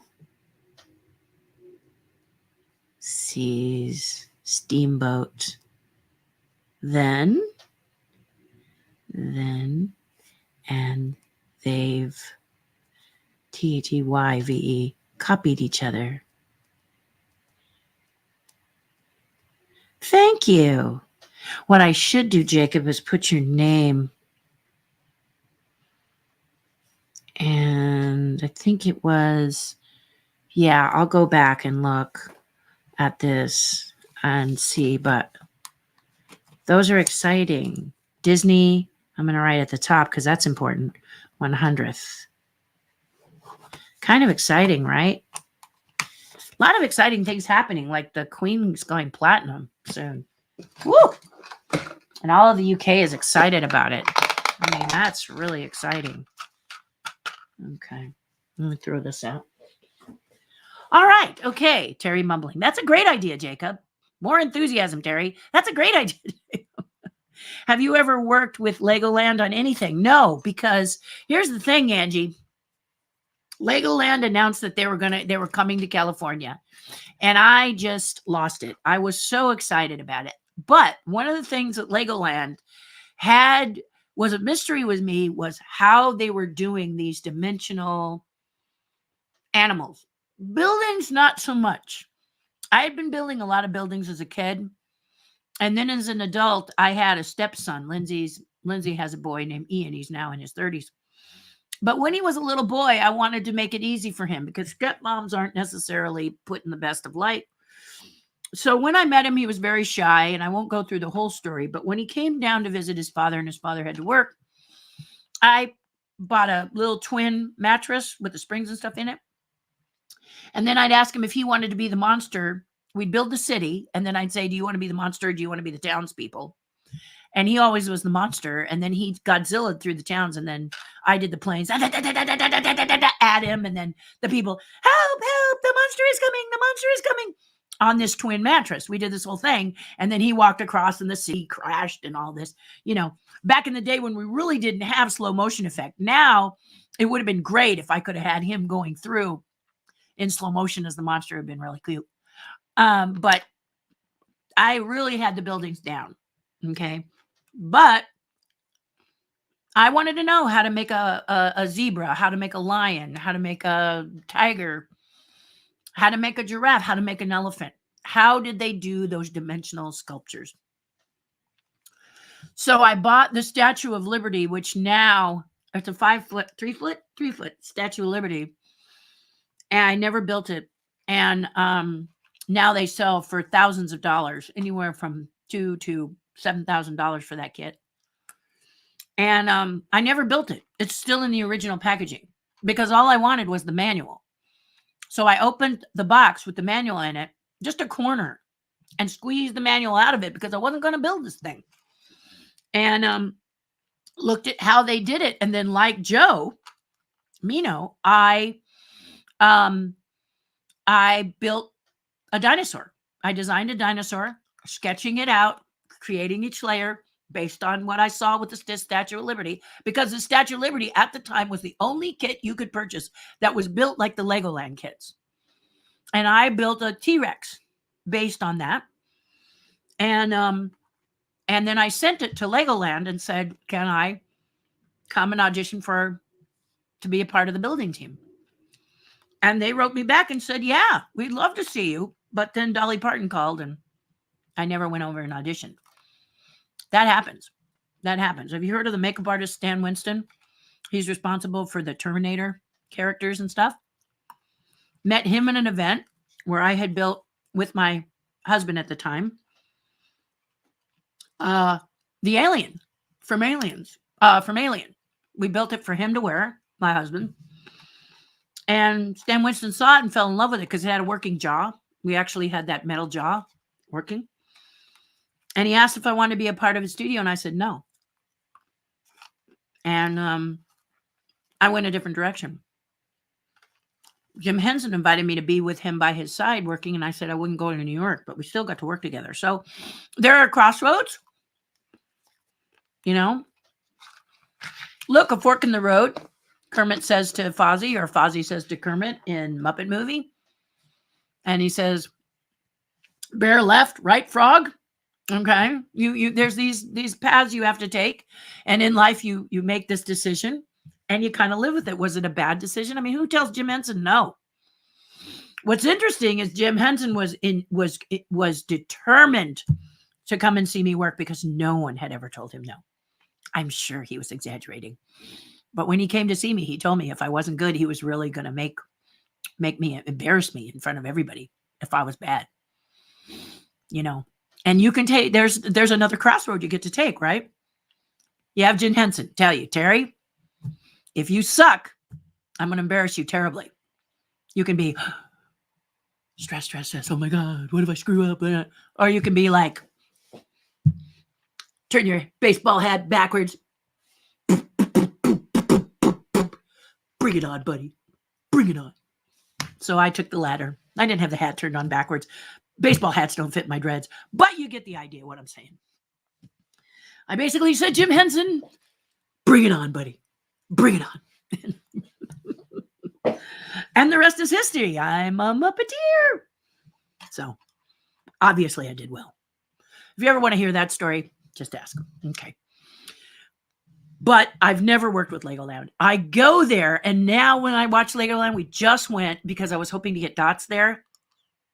And there is a dot area where kids can build stuff, but they don't do it like they used to because they said the kids used to just open up those things and spill dots everywhere. And then the poor cast members had to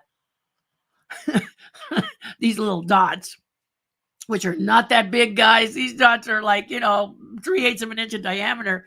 So they had to come up with another plan, or they were there till, Easter, putting separating dots in their coordinated colors. So they had to go a different direction. But Legoland is discovering that that's not enough draw to come and see things that people have built.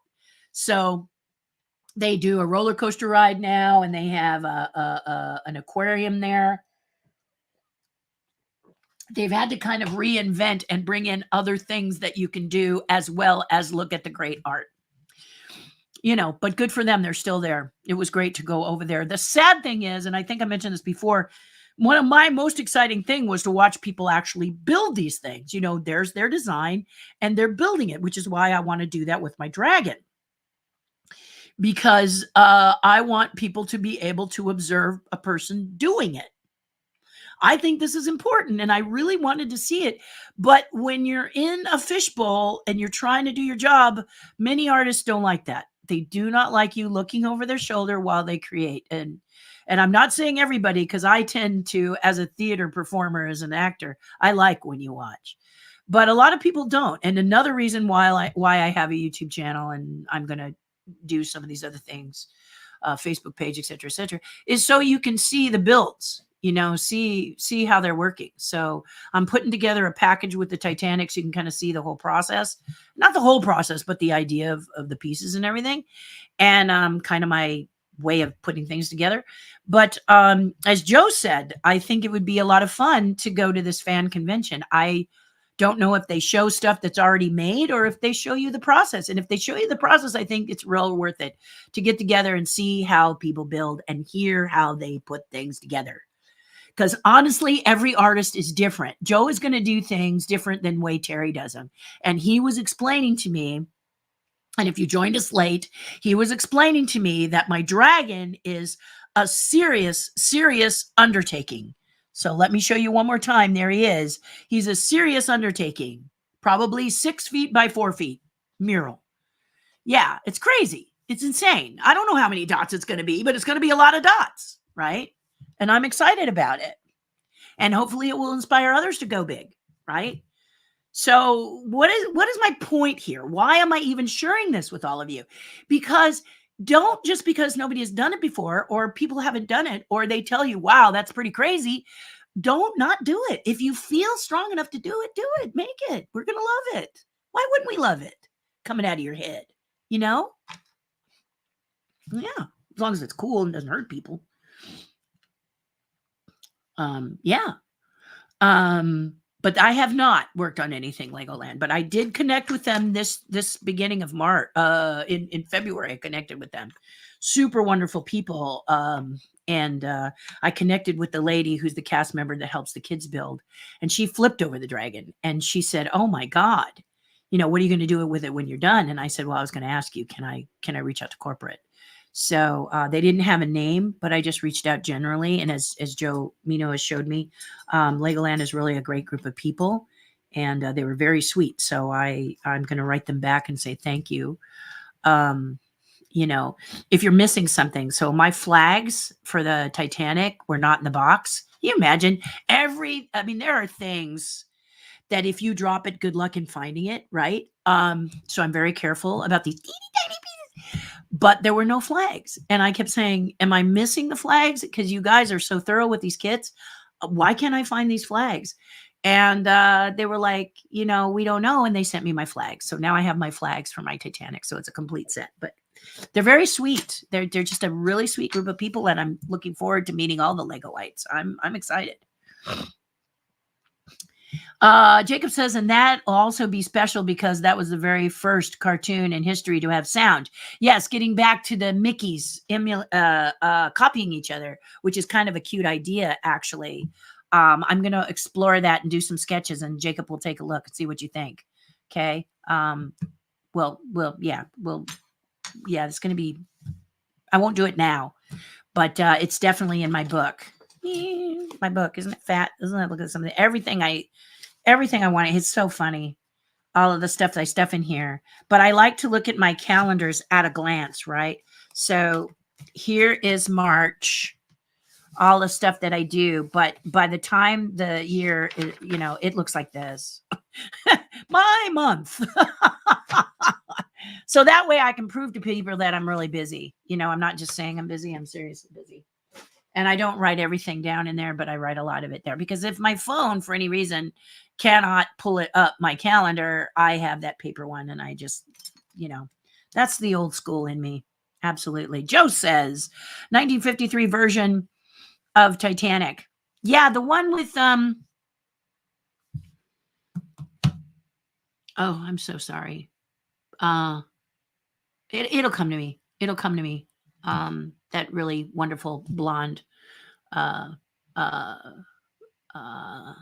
what is the word? Tough actress. Yeah, she's great. Anyway, yeah, I think that's the one. Anyway, and there's one from Britain that's also very, very good. The British movie, and I think it's also called Titanic. No, A Night to Remember. I think it's called. No, something like that. Anyway, you can check because it was probably on Turner Classic Movies as well because it was another award winner. Yeah. How about making dragon eyes glow? Hey, Francisca, that's a great idea. Yes, we could make them glow. And there's several ways to do that. In fact, I talked to Joe about preserving these, and he says the idea is with many collectors is not to preserve them. If you drop them and they shatter, oh well.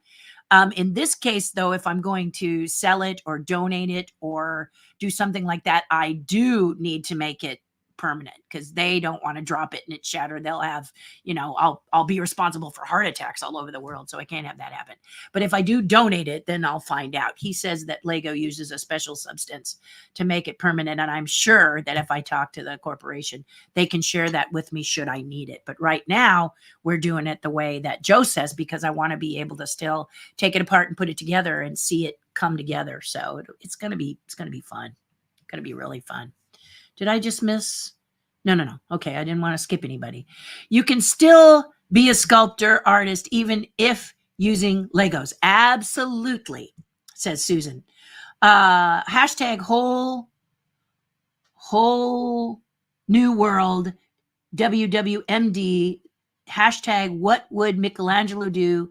Now I hear Legoland is buying Knott's brand. So start doing Snoopy and the gang in Legos. Murphy is our dragon tool. Hashtag Murphy here. Murphy is your dragon tool. Okay. Is our dragon, you said tool or two? Murphy is our dragon too. Okay. Sorry. It looked like tool. It's tiny. Oh, thank you, Susan. This is great. Yeah, that would be a lot of fun to see the Snoopy gang there. And the Snoopy gang is so loved. And Knott's Berry Farm is really killing it. So, and the company that bought Knott's is really killing it. So that's I'm excited to hear that. I hope that Lego is excited to hear that. If they're not, tell me why. Yes, my Roku smart TV has AirDrop. Yeah, nice. Nice. I've used AirDrop a couple of times before with my iPhone. It's not bad if you're transferring files. Yeah, files and also a photo. Like when I'm talking to you right here, I was able to swoop my Titanic over there. I could have plugged in my phone and done the same thing, but this is easier. Let's see. Jacob says, no, Walt, sorry, LOL, just kidding. That's called AirPlay. Okay. Okay, the Titanic manual is huge. Yes, the Titanic manual is in threes. It's 3 manuals. It's 3. So they're all about a ½ inch thick, and there's 3 of them. I'll show you the whole thing. I'll break it all down. I did it earlier for the tribe, but I'll show you a couple of them when I'm finally show you the final piece. I'll show you the manuals and everything. The box, I pull the box out and show people when they come over, and they go, "Holy cats! It's an end table," which is what I'm kind of using it for now. It's got my Ziploc bags because I break down the bags that Lego gives you. They're not resealable, which might be cool, but then again, maybe not. I cut them, put them in resealable bags, but I only put in the bags the module I'm working on. So if I'm working on number 45, I separate it sometimes by size, sometimes by color. Sometimes I put 2 colors in, like yellow and gray, so that they're very bright. I don't put gray and white because they're too close together, or tan and white because they're too close together. And if the lighting is not proper, I can pull the wrong piece. So I do very contrasty, like black and white and tan and blue and things like that. But everybody has a way that they gather the things, but it's only one module at a time. Number 40, 45, or 46 I'm on now. I think I'm on 45. And I want to do it. I'm going to go do it today because it has this long tube. This tube that's about 2 feet long or 18 inches long or something. And I don't want my dog to get a hold of it, because if she chews that, I don't have the piece. I'm going to have to wait for Lego to send it to me and blah, blah, blah. So I want to build that today. That's the back part of the Titanic along the top. I want to get that built and put on the ship so that it's safe. So it's a very pivotal. It's a very good step, and I'm going to do some time lapse on that, and then I'll do some photographs of it. It looks like a set of teeth, actually, from the back. That's what it makes me think of. But it's amazing. The manuals are amazing, but they're worn. I mean, they're not going to be pristine for someone to buy new and pretty. They're going to be, this person built the Titanic, and this is the end result. Before, after. The Titanic set is amazing. Can't wait to see the final product. How long is it? About 50 inches, 48 to 50 inches. I right now it's longer because I have each section on top of my shelf where it's going to live. But yeah, it's pretty cool. Wow, Titanic looks amazing so far. It is. It's fun. It's fun. I mean, think of it. 9,090 pieces, guys. When you look at a lot of the Star Wars ones, they're like 4,050 pieces, 3,700 pieces. This is one of the most pieces in a set. I don't know if it's the most. If Joe Mino is watching, he's going to have to tell me if it's the most pieces, but it's really up there. It's way up there when it comes to how many pieces it's in a set. It's a lot. Yeah. Yeah. And the Titanic enthusiasts, 3 designed it at Lego. 3 Titanic enthusiasts designed, created, and rebuilt the ship a multitude of times to make sure it's sturdy. Because, when you're building it, you don't want to destroy something as you're pressing down the bricks to build the next portion. So they have to figure all that out when it's in 3 dimensions. And I know you guys know this, but you don't want to hold one thing and then it goes kaplink and you go, you're rebuilding it and frustrated. This Titanic's beautifully put together, beautifully designed, and extremely sturdy. Just brilliant, brilliant piece of work. I love it. I love it, love it, love it. I love all things Titanic, says Angie. I love watching videos, seeing pictures, and learning everything I can about it. Watched a documentary about the bathrooms on board the other day. Very interesting. Yeah.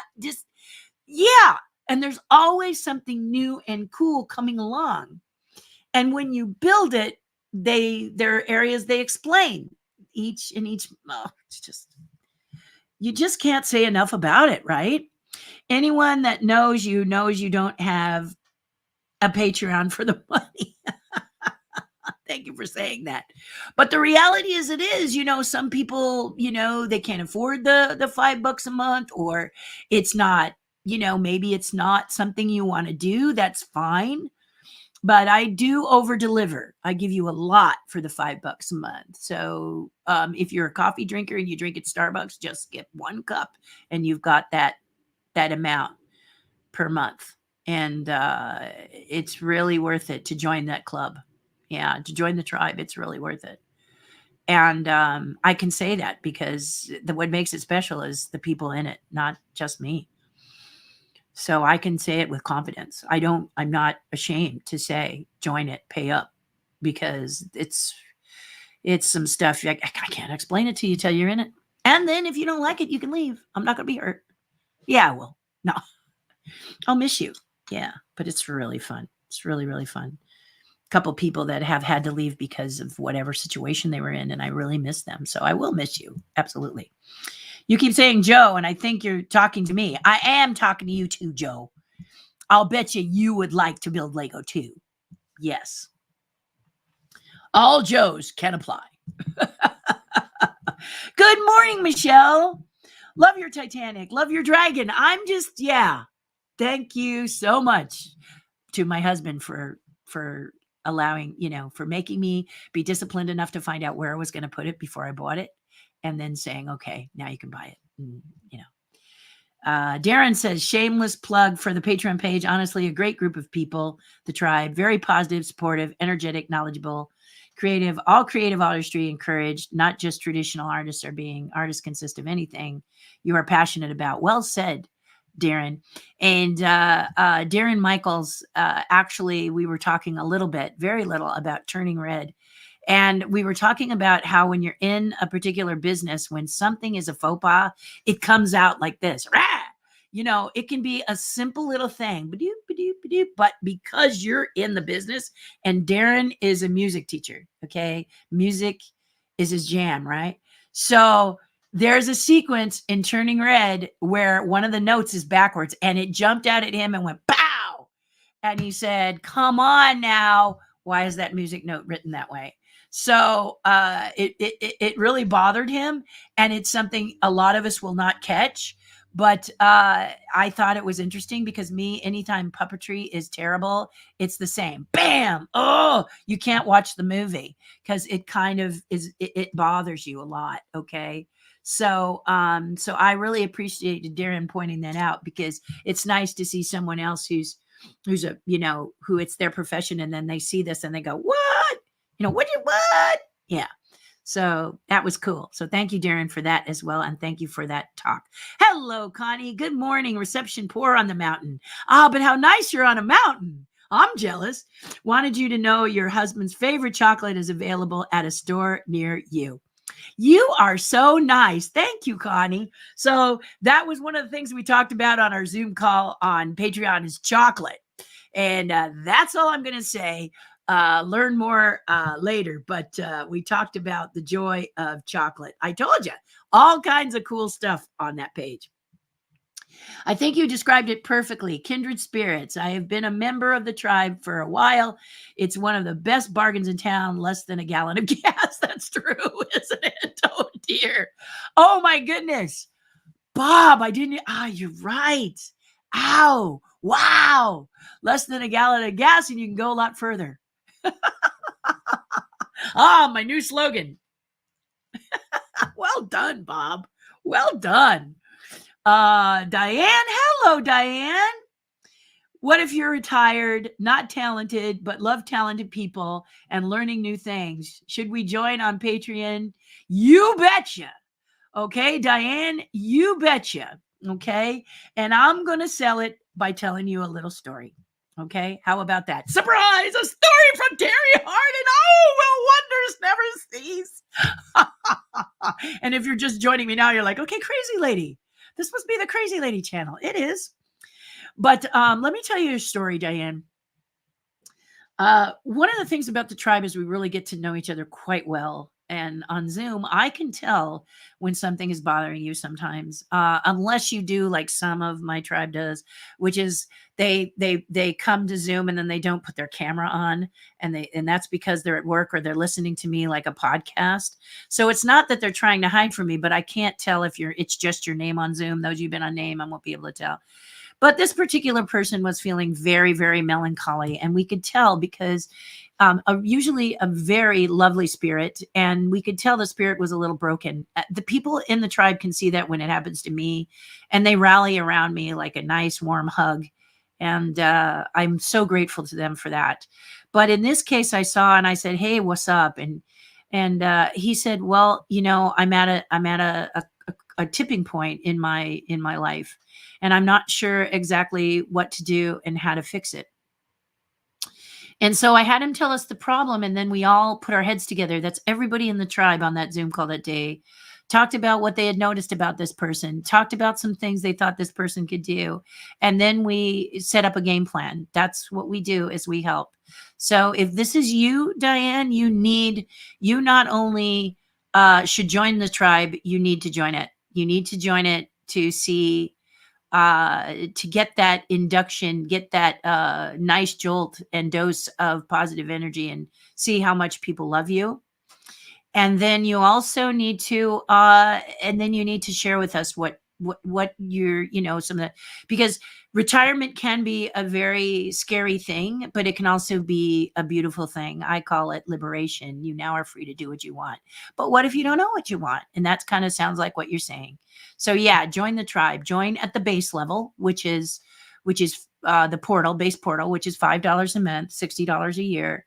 And, you can save that with quarters in a jar, basically, or, as Bob Burdine says, save on a gallon of gas, I guess. Of course, if it's between you and gas, I get it. But the thing is that these people really support you and help you. And there's several people that are on here that could actually share with you some of the ways we've helped each other, but that's not my story to tell. So, because a lot of things the great thing about Patreon is what's on Patreon stays on Patreon. So I'm not going to tell their story to you, but I will tell you that it was life-changing for this person. Because here's something I always say, and it's very true. A step in any direction, even if it's the wrong one, creates momentum.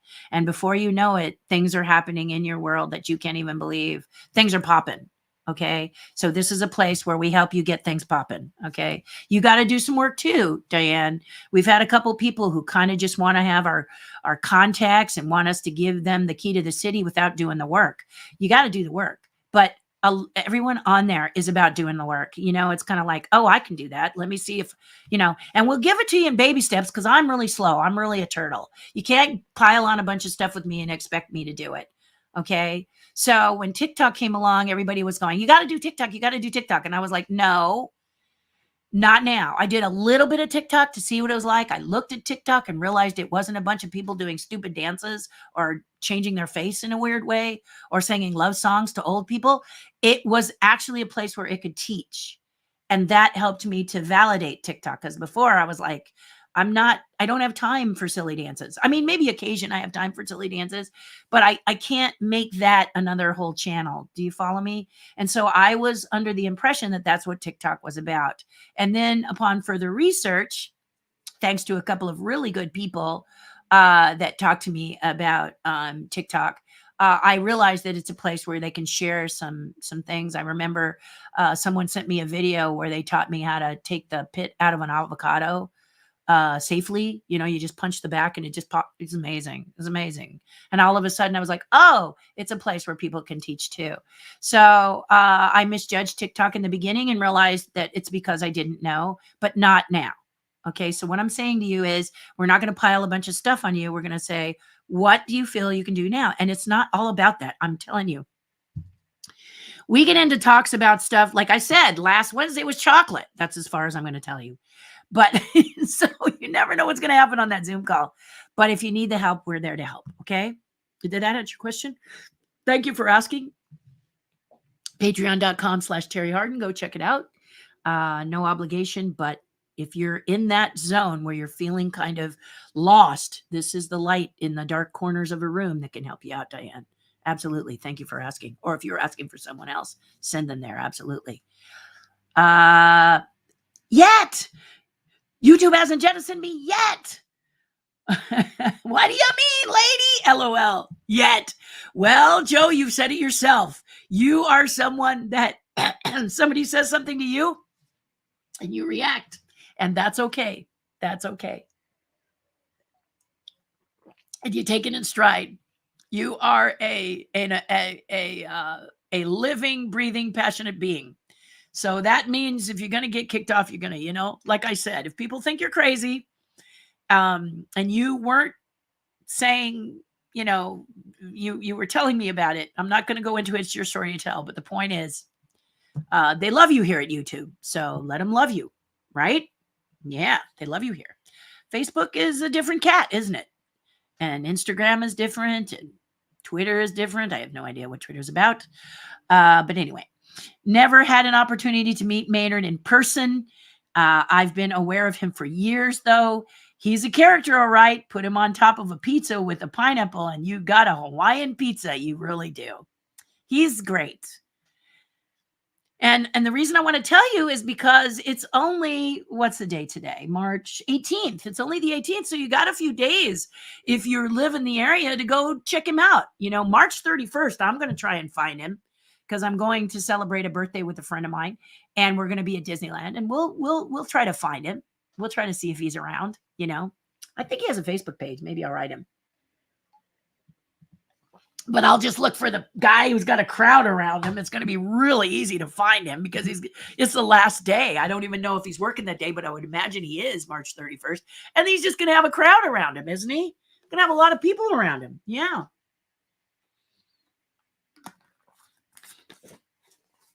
Clapping him on the back and doing whatever they can to stay social distant, but celebrate him, you know? So that's what's cool. Yep. Have a great weekend. I have an appointment. Be well. Bob, you too. Thanks for stopping by. We love you. Nate! I miss you and really hope life starts allowing me to be here for more. Absolutely, Nate. We miss you. The one-of-a-kind piece that you got to see, I'm not sharing it until you give the word. So when you can join our Zoom call on Patreon, we'll show it there to the people. Okay? But it's not getting shown until you're present and can share in the excitement of people or whatever they feel when they see it, you know. Just about ready to go to turn to wax. So it's an exciting time. Yeah. And if you're wondering what this cryptic talk is, it's going to stay cryptic talk, isn't it? Yeah. There he is. And he wrote it twice just to show how important it is that he misses us. And we miss you too, Nate. What did I do with Dolly? Oh, what did I do with Dolly Parton? Well, when I was trying really, really hard to become an Imagineer, took a few months.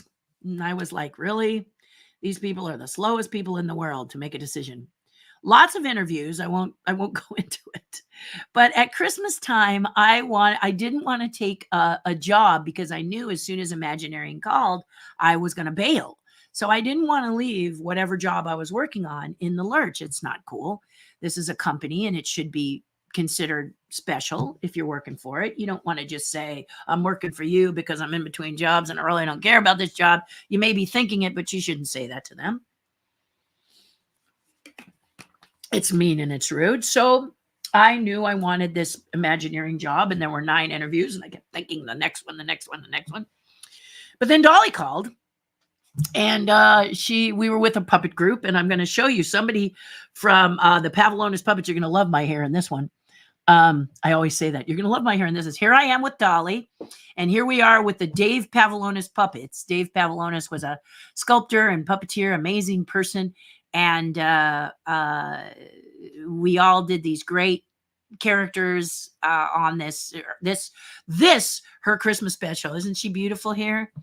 And this is me over here. There's Terry with her character right next to her. This is Cheryl, the beautiful Cheryl Blaylock. This is my dear friend for a million years, Bruce Lanoyle. He still works very actively with the Disney side of Muppets, along with some other gorgeous people. Alan Troutman up here, amazing writer, creator, comedy guy. Did some great stuff. Anyway, so there we are all together. Many others, I'd name them all, but basically there she is in a picture. And they just sent this picture to me. Bruce sent it to me, and Cheryl sent it to Bruce. So Cheryl Blaylock sent it to Bruce Lanoyle, who then sent it to me. And I'm really grateful because I never really took a lot of pictures of me with Dolly. So this is a really cute one. But I did the Christmas special with her, and it was just joyful and fun. And I met Burl Ives and Mac Davis, and oh my gosh. And this is Erin. I got to point out Erin Oscar. Okay. Erin Oscar is gone, but she is responsible for puppeteers getting residuals. Yeah, Erin and Erin alone. We all rallied around with Erin, and Jim Henson helped her. A lot of people helped her, but she was the magical being that helped SAG to give us more than just buyouts. So I always like to celebrate her. But there it is. So there you go. There's all of the wonderful world of the Pavlonis puppets. And Dave Pavlonis was an amazing sculptor and puppeteer. And we did a lot of things in my early years. I was a baby when I was working with him, and Bruce was a baby, and Alan was a baby.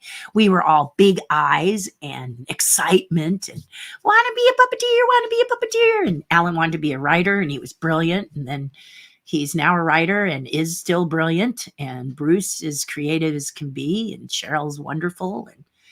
And just tons of puppeteers out there that are still making magic, but they're doing it in their own way, or they're doing it with Disney, or they're doing it with the Hensons, or, we just keep creating, don't we?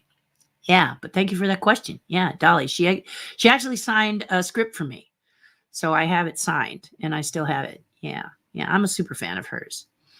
You turned down Stan Winston. Yes, I did. Stan Winston was just starting his shop. Just starting. He said, I'm starting a makeup shop. Would you like to come work for me? And I said, no. I didn't say it like that. Now. I just said, I don't think makeup is my jam. Then it turned out it was. I was pretty good at makeup. But I was on a different path. And that's what I'm talking about. We were still friends. Yeah. And at one point I went, he called me in to work for him, I think just to tell me he didn't want me to get out, kid. No, I don't think he would have been that, but yeah. Still friends though. And then my friends did stuff for him. Amazing work. Tamara Carlson is still very much a part of that. She's a brilliant fabricator, designer, and creator over there. She does some incredible stuff. Doesn't necessarily get the kudos that she should, but she's amazing. And Lynette Eklund, who I wrote the book with, she worked there for a while doing the Raptors for Jurassic Park. So yeah. It's a small nut of creators back then during practical effects time. And now, as you've seen, the credits are like bunny slipper time because, it's all of that CG stuff. But, what year was the Legoland that you're talking about? Oh, I can't remember. I bought the kit. I think it's 95.50. The kit, let me just Google right now. Statue of Liberty. I mean, you could probably Google it too.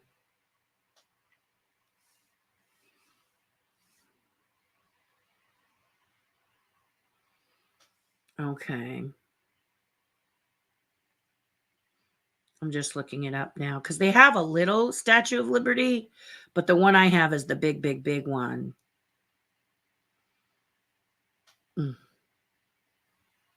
I mean, it's immense.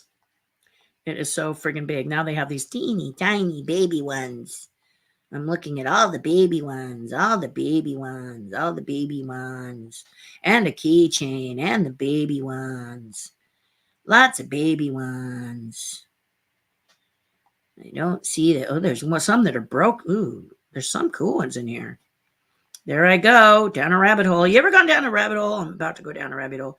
I think it is it 95? 95.50, 93, 97.50. I don't know. Let's say 3 feet. Maybe it's 3450. No, that's not it. Ooh, there's one that's lit here. That's apocalyptic. Dog. Been a while.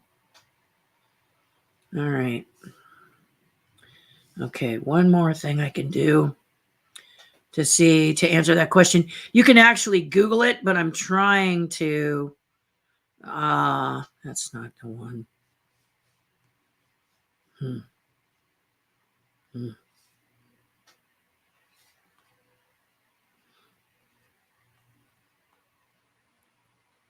Okay, we're going there again.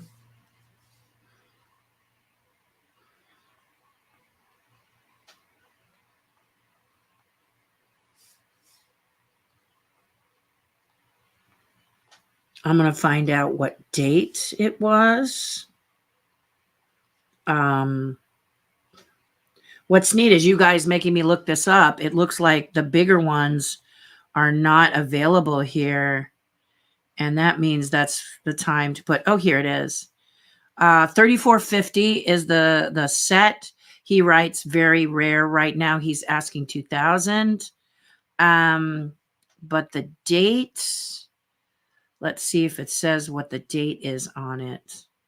I don't remember when it was released, but that's when Legoland came out. I can also ask this of Google. When did Legoland? When did, oh, there's a problem. There's a little problem that, let's see.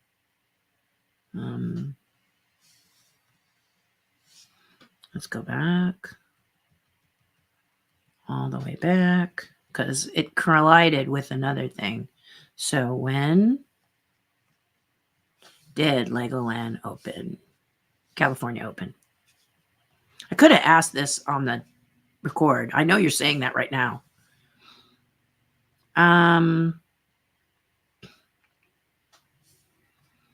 It really is trying to tell me. When did Legoland California open?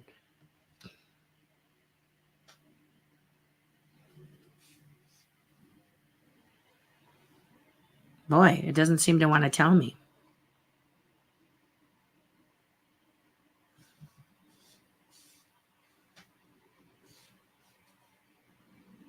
Yeah, it just goes to Vintage Legoland California Truck. Oh, wait. That was shopping. Okay.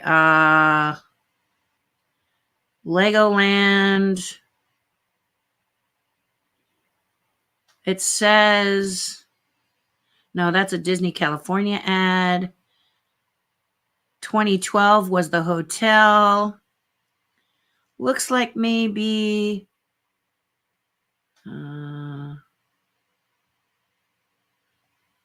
Legoland California. in Carlsbad. It doesn't say. Oh, founded 1999, opened March 20th, 1999. So 1997, 98 is when I was auditioning. Yeah. Yeah. See, so that's the year. 1997, 1998.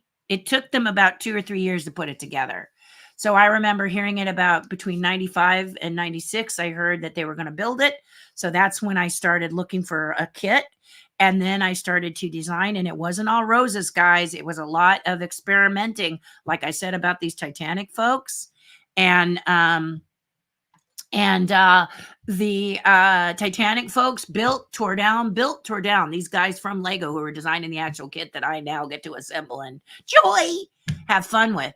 But that it was the same thing. It was trial and error, trial and error, trial and error, because there wasn't any books, manuals, or things that showed you how to do this. It was just people like group that were putting stuff together by trial and error, and not necessarily. And I don't want to speak too much for Joe Mino, but not necessarily was it easy to share and get information on this back then. So I built it, I sent it, and they were really excited. So, but it took a lot of work. But then Dolly called. The rest is, have dates for you for September. Oh, goody. Yes.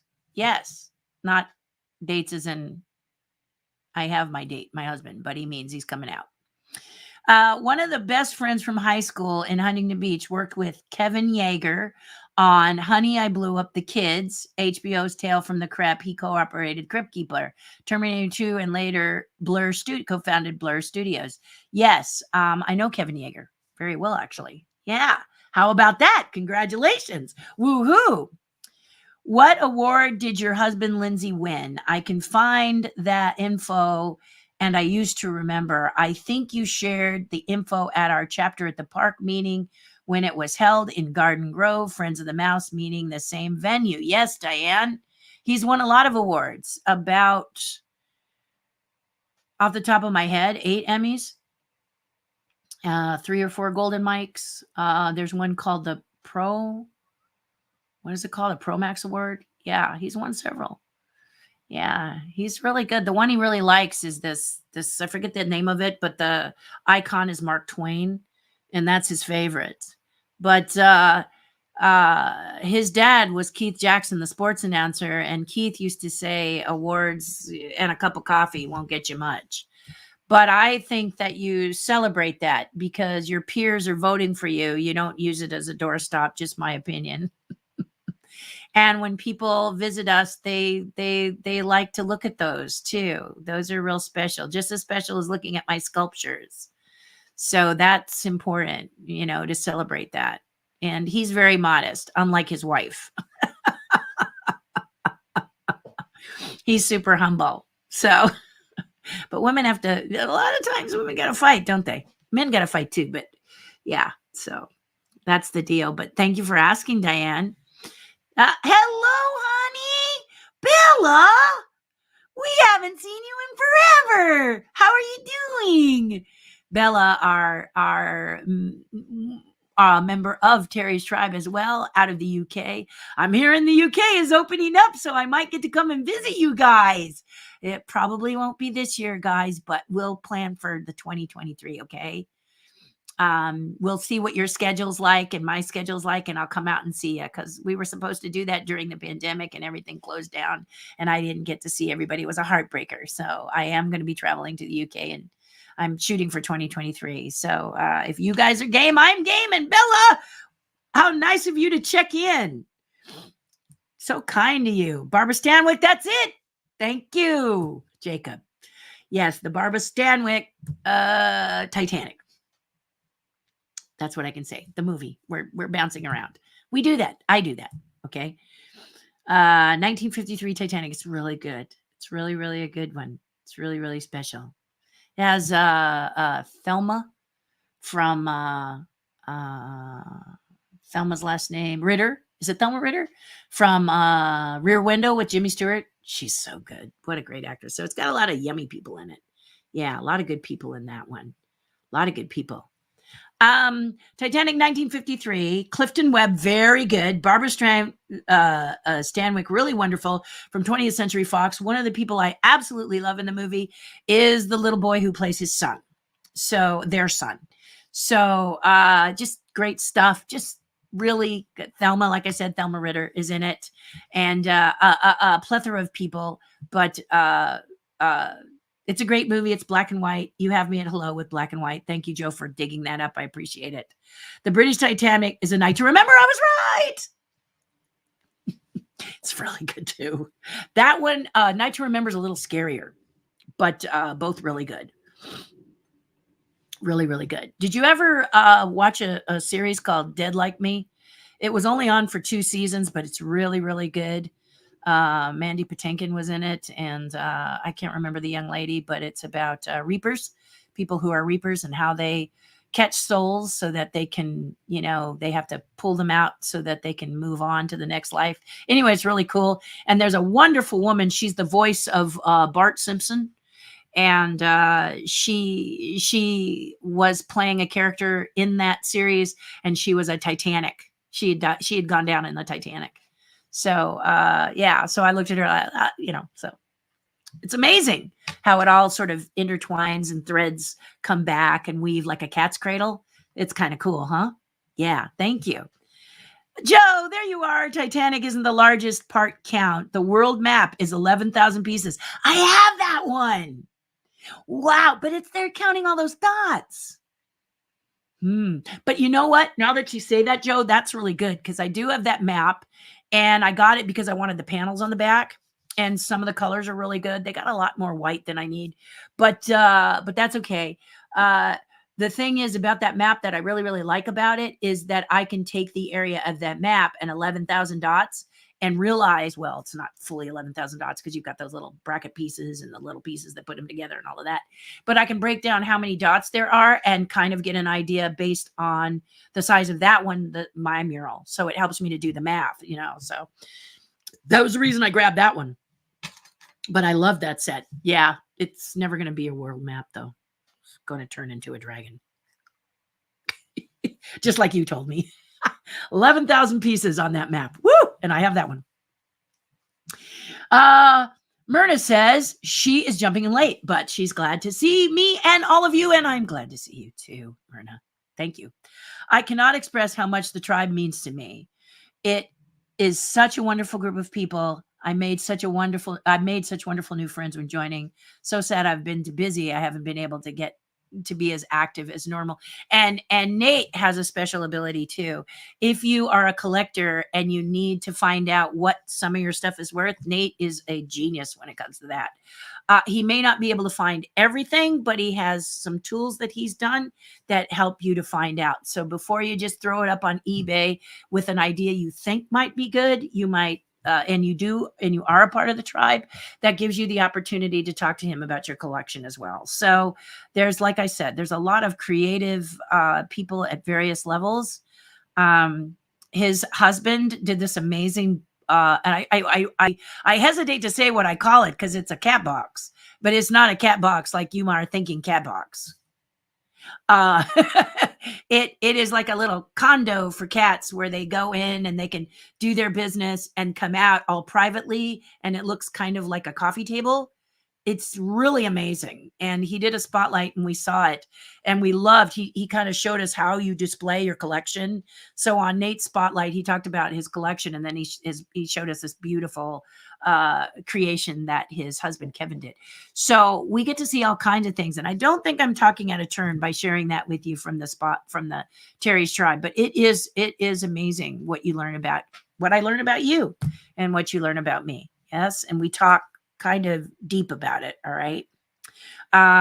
We spoke a little bit, we touched a little bit on Turning Red. I didn't find it to be that my cup of tea. Let me say that. I didn't find it to be my cup of tea. I did like the last act, but I reached out to one of my tribe members who has children that I know and care about and who are extremely interesting. Not that children aren't interesting. These two seem to be just a lot. There's something. So I wanted to have a conversation with them and talk to them about how they felt about this Turning Red movie, because I was beginning to feel that maybe I just wasn't the demographic. It feels a bit YA, meaning really, really for little kids to me. You watch it, tell me what you think. But so Holly and I and her kids are going to chat about it and let me know what they thought, because they're younger in the demographic and I can better understand maybe why it didn't affect me like many of you out there. Sometimes it's just because a movie doesn't affect you the same way. It's as simple as that. But I was curious as to why it seemed to have the elements that I would like. And for some reason, it just didn't resonate. So, join us, Diane, says Michelle. We'd love to have you. Look at that. Isn't that nice? Aw, Michelle, that's so sweet of you to do that. Grandma pays mine as part of my pocket money. Yes. So let's talk about our youngest member, Bella. Bella and I met at Disneyland Paris, and I don't know if she's in my favorite. She should be. But Bella and I met. Yes, she is. Bella, do you remember this? So here she is. This is our Bella. And we met at Disneyland Paris in 2016. I'm going to see if that lets me. There we go. There we are, close up. Here I am in my American in Paris outfit. But here she is, dressed as a beautiful and adorable kind of Snow White and Minnie Mouse combination. Anyway, this looks adorable. Isn't she beautiful? And we talked about my dragon in Dragon's Lair, and she said that she wanted to go see it with me. So I took her over there, with her and her family, and we all did that, and we really hit it off. She is now, here she's about 7 years old or something, I think, right, Bella? I think you were 7 here, and now you're like 11, right? I think you're like 11 now. Anyway, it's so amazing how quickly people grow. But she became a member of the tribe a few years back, and we love having her. She tells us jokes, and she can't always join us because we're kind of close to her bedtime. But and her parents work at home, so the Wi-Fi is an issue. But we love having her, and she's just such a great kid. As you're kind of getting a little taste of her here, but she's amazing, and her family is amazing too. And we were going to connect. We went and saw each other in when was that? Was it 2016? No, 2019. I did a trip to Paris with a few people. I took people on a guided tour, my Paris. And afterwards, I swung into the UK to see some of my friends, and one of them was Bella. And my dear friend Damien took me up. He wanted to scout, he's a filmmaker, and he wanted to do some scouting locations in Cheddar, and that's right in the middle. It's halfway to where Bella lives, and it's halfway to us in London.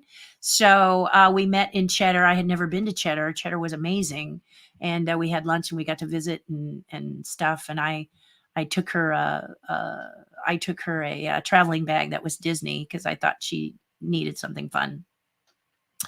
But yeah, so she's someone who gets an allowance, like she says here, her pocket money, and she does it every month. So if it's important to her, it might be important to you, is all I'm saying.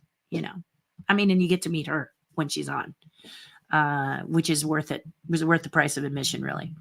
Darren says, totally join, Diane. Just by being there, you will be contributing. I'm sure you have talents that you aren't aware of, and they are talents. Darren, you go. We learned from each other. After all, we learned how to make a great sunny side up egg. Or in your case, Darren, a good over easy egg, right? I mean, let's not underplay the beautiful over easy egg, which can be more challenging sometimes than the sunny side up egg. But before Evan taught us this technique, which is on there, my sunny side up eggs were always a little cooked in, like a little overcooked on the bottom. It still had runny on the top, but I just couldn't get that bottom right, and he taught us this technique, which was just amazing. And then Darren took the challenge, and he did a great over easy egg, and it's so fun. So when Evan gets back, hopefully, well, we all want to think about some challenges we want to do there, little challenges to play with. So I'm going to get on the bandwagon and start doing that because I think it's really clever what they all came up with. So it's really great. It's great. It's a great place to be. I know we're talking a lot about it today, but when you're allowed to ask any question, and I answer any question, and if that question is about joining the tribe, then I'll answer them. Okay. So there you go. Let's see. Once things get a bit more settled for me, I'm thinking of growing my YouTube channel with original content and starting my own as well. Once that happens, I'll have already joined the tribe. Yeah. Well, if there are other creators on there, what we usually do is follow each other. So you may know Sam the Van.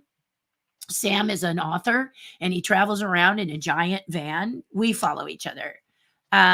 We crisscross. So just to help each other. So I'm willing to do that as well. So yes, still have to do it, and let me know if you have some challenges. Not that I can be perfect, but for those questioning joining, it's so worth the $5. You really do make friends. Terry and the tribe don't know when I am feeling down, as I try not to burden people with my issues, and he doesn't put himself on camera much. I'm just telling you that about Nate. But even not knowing, they have a way of cheering me up. So I love to go chat with them on those days. Last year was a difficult year for myself and my family. Car accident for me. My grandfather passed away, and then my mom ended up in the ICU due to a speeding driver. The tribe showed me so much love. Sorry, 50's on my brain. So much love and support.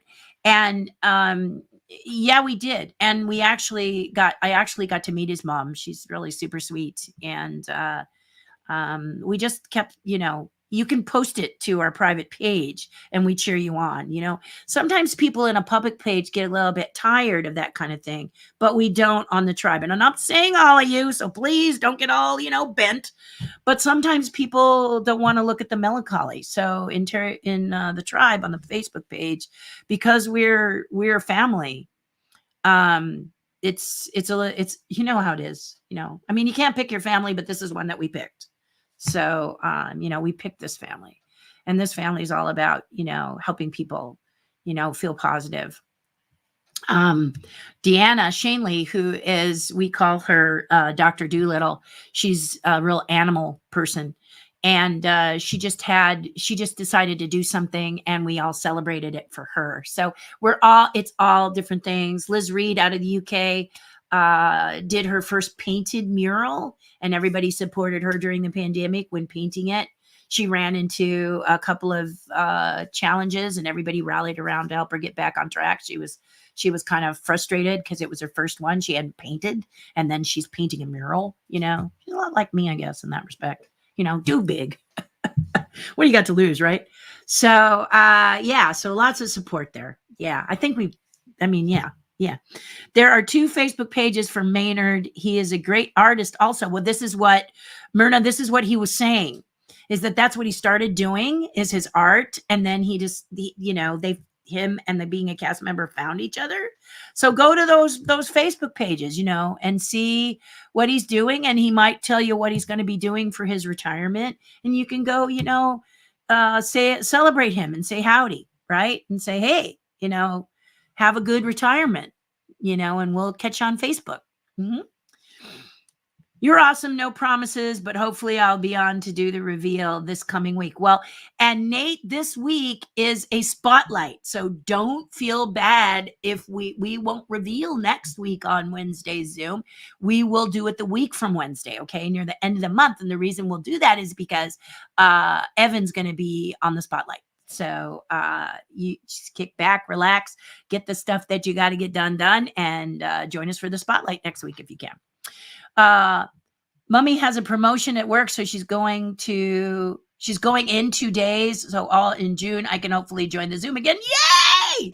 That was Bella again, just for those who doesn't know. Yeah. So she's basically saying that her mom is going into work for a couple of days, and maybe on one of those days where her mom doesn't need the Wi-Fi, Bella can get on to visit, because you know what a high commodity Wi-Fi is in a home.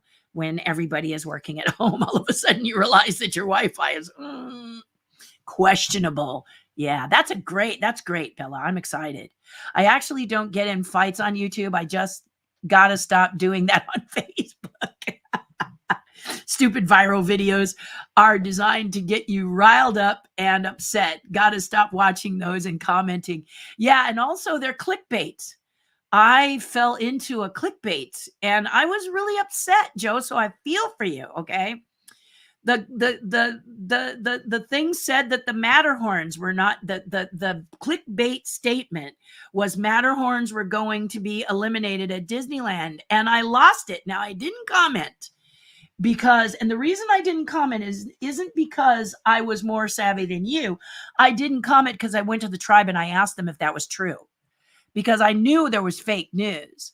But I actually got baited by that click, which is what my husband says is clickbait, is designed to rile you up, is to grab you in and to get what they call kind of false followers.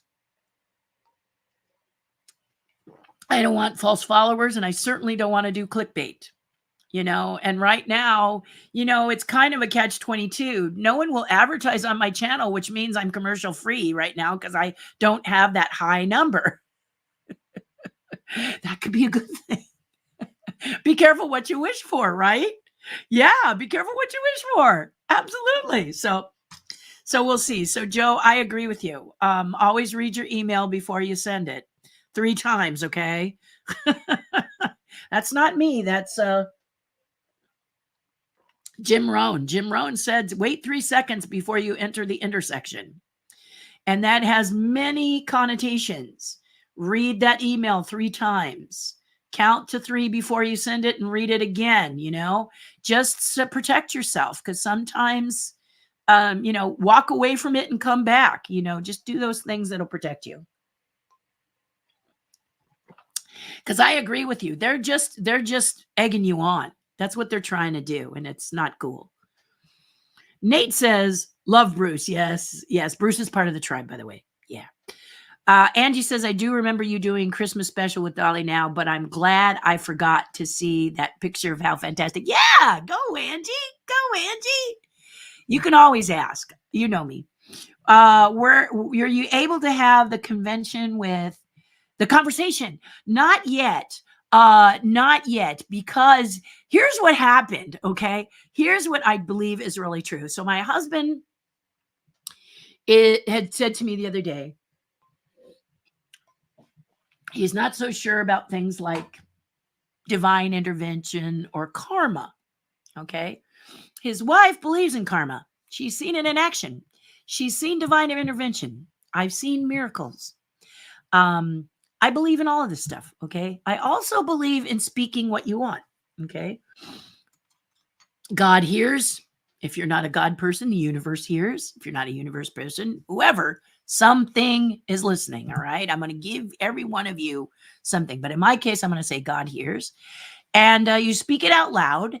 And when you speak it out loud, things happen. So Angie, when you showed me Adventures by Disney, I said, is there Galapagos? I want to go see Galapagos. And you said yes.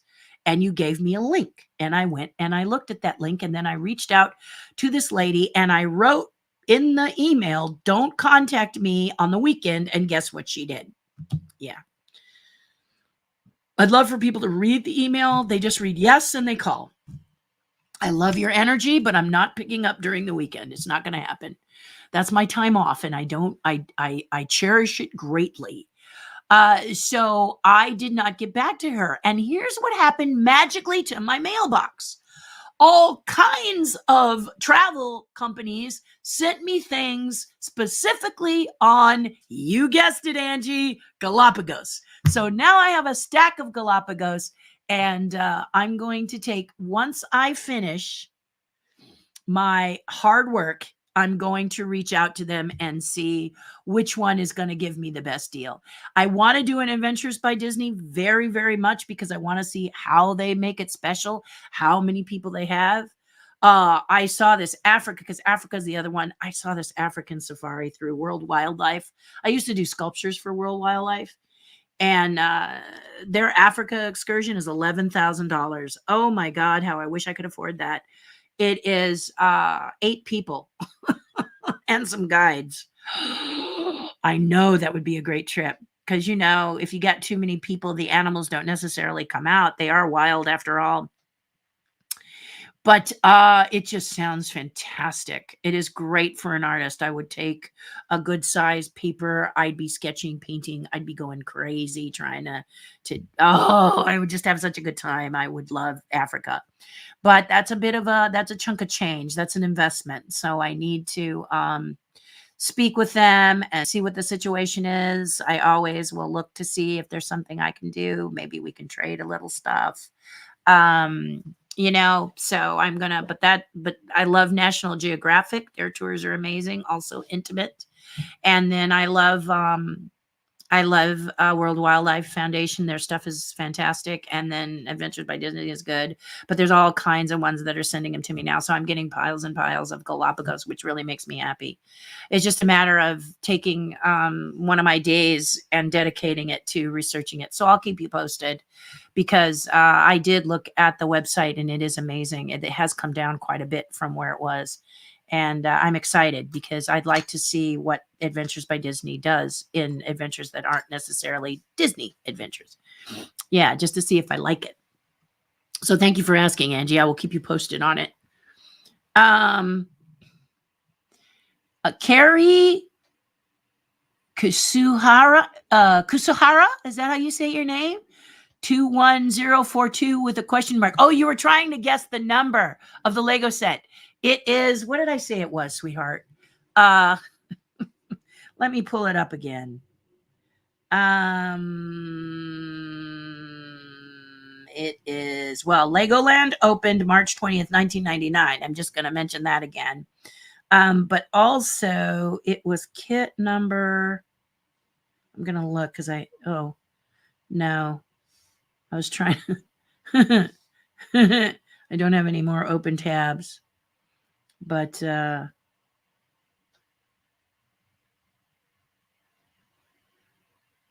okay. Do not go down a rabbit hole. Let me look here. It's 3450. Number 3450 is the Statue of Liberty set, if you were asking. And it's the 3-foot tall Statue of Liberty. If you guys are interested in seeing it, let me know. And they write how rare it is. In this case, on eBay, this guy has one, and let me go back and see if he says it's new. It's pre-owned, he says, and it's very rare. And we'll just let this spin a bit, and I can tell you about his. They introduced the first ever in black and white, so mine is not that one. It is mine. The box is in color, so it's not the super black and white version. They're both the same set. It's just that Lego was a little slow in getting the color box out, so they did a black and white box. At least this is the story I'm hearing. If you know a different one, let me know. And so that one is a good one, but you can find, what it's telling me is that they're getting, sometimes when you have a set that you're going to sell to another Lego enthusiast, and now I know Joe Mino, right?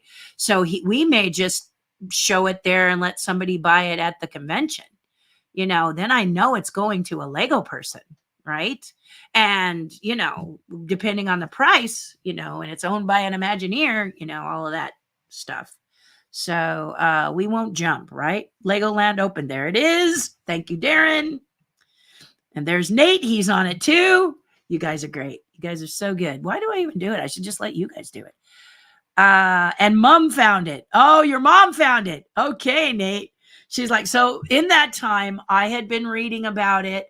And I said I was going to try. They had not yet broken ground. And this is the thing, you got to strike while the iron is hot. So I wrote to them right away and said I was a builder and I was a Imagineer and I wanted to build. And they were excited to hear from me, but they wanted to make sure they were going to teach some people, but they weren't going to teach everybody. So I wanted to kind of be a little higher up where it was more creative. You don't want to be like spending your time just counting bricks or something. You want to actually get in the build. So that's what I wanted to do. But then Dolly called and, the rest is history. The very first Legoland opened in 1970. Yes, in Denmark. Yeah. Unfortunately, 1968, I was how old? 11. After California, Legoland Florida opened in 2011. Legoland New York opened in May 2021. Thank you, Joe. That's awesome. How are they doing? Are they surviving any better than the one in California? Because the one in California is working real hard to keep afloat. So the idea of the park company that bought Knott's purchasing them too sounds cool. Sounds really cool to me. Since you know Kevin Yeager well, do you recall my buddy David Stinnett? He's who I was talking about. I don't know if I met David. That might be more of a face thing, but I'll bet you I have. We were small circles. We traveled in small circles. Hey! Hi, Taria. How are ya? Thanks for popping in. You didn't know it was going to be this late, did you? We talk a lot on Interior. You know, this is the Ask Me Anything goes a while. Nancy Cartwright, says Jacob. She is the voice of Bart Simpson since The Simpsons premiered on the Fox television network in 1989. Yeah, I think that's her. I don't remember her name. I just remember she has cute little chipmunk cheeks and she's a sweet little thing. She was also, if it's the same girl I'm talking about, she was in Something's Gotta Give with Jack Nicholson as the grumpy guy who gets to take care of the dog and then his life changes. Yeah. Afraid to step on cracks and stuff. OCD. Yeah. Yeah. She's in it with, she's in that movie and she does a really great job. She has the cutest little voice ever. The Simpsons, for example, is the longest running scripted American primetime show, 33 years and counting. It beats out the second longest Law and Order Special Victims Units by a decade. Yes, it does. And it is edgy. The thing about The Simpsons I really love is they pull no punches in their cartoons. I can think of several that were absolutely hilarious. And I won't go into them now, but that's what I think is great about The Simpsons. I didn't watch The Simpsons regularly. I still haven't seen the whole show, but the whole seasons of them. But I do love that they are edgy. They are very, very, very edgy in their opinions. And that's what I love about those animators. They pull no punches. And I love that about them. And man, their Halloween shows are off the chain, aren't they? Very, very good. And yeah, how about a great, nice voiceover for 33 years? Yeah. Mwah. Good for you. Congratulations to all of you. Longest running American children's show was Arthur at 25 years, though it was canceled over the summer in 2021. Yes, I know. But now that's because kids can stream the old stuff. That's what's happening is sometimes shows are saying, well, why are we making new stuff when people can stream the old stuff? And you're like, well, because we like to see the new stuff too, don't you? Yeah. So it's kind of like, what?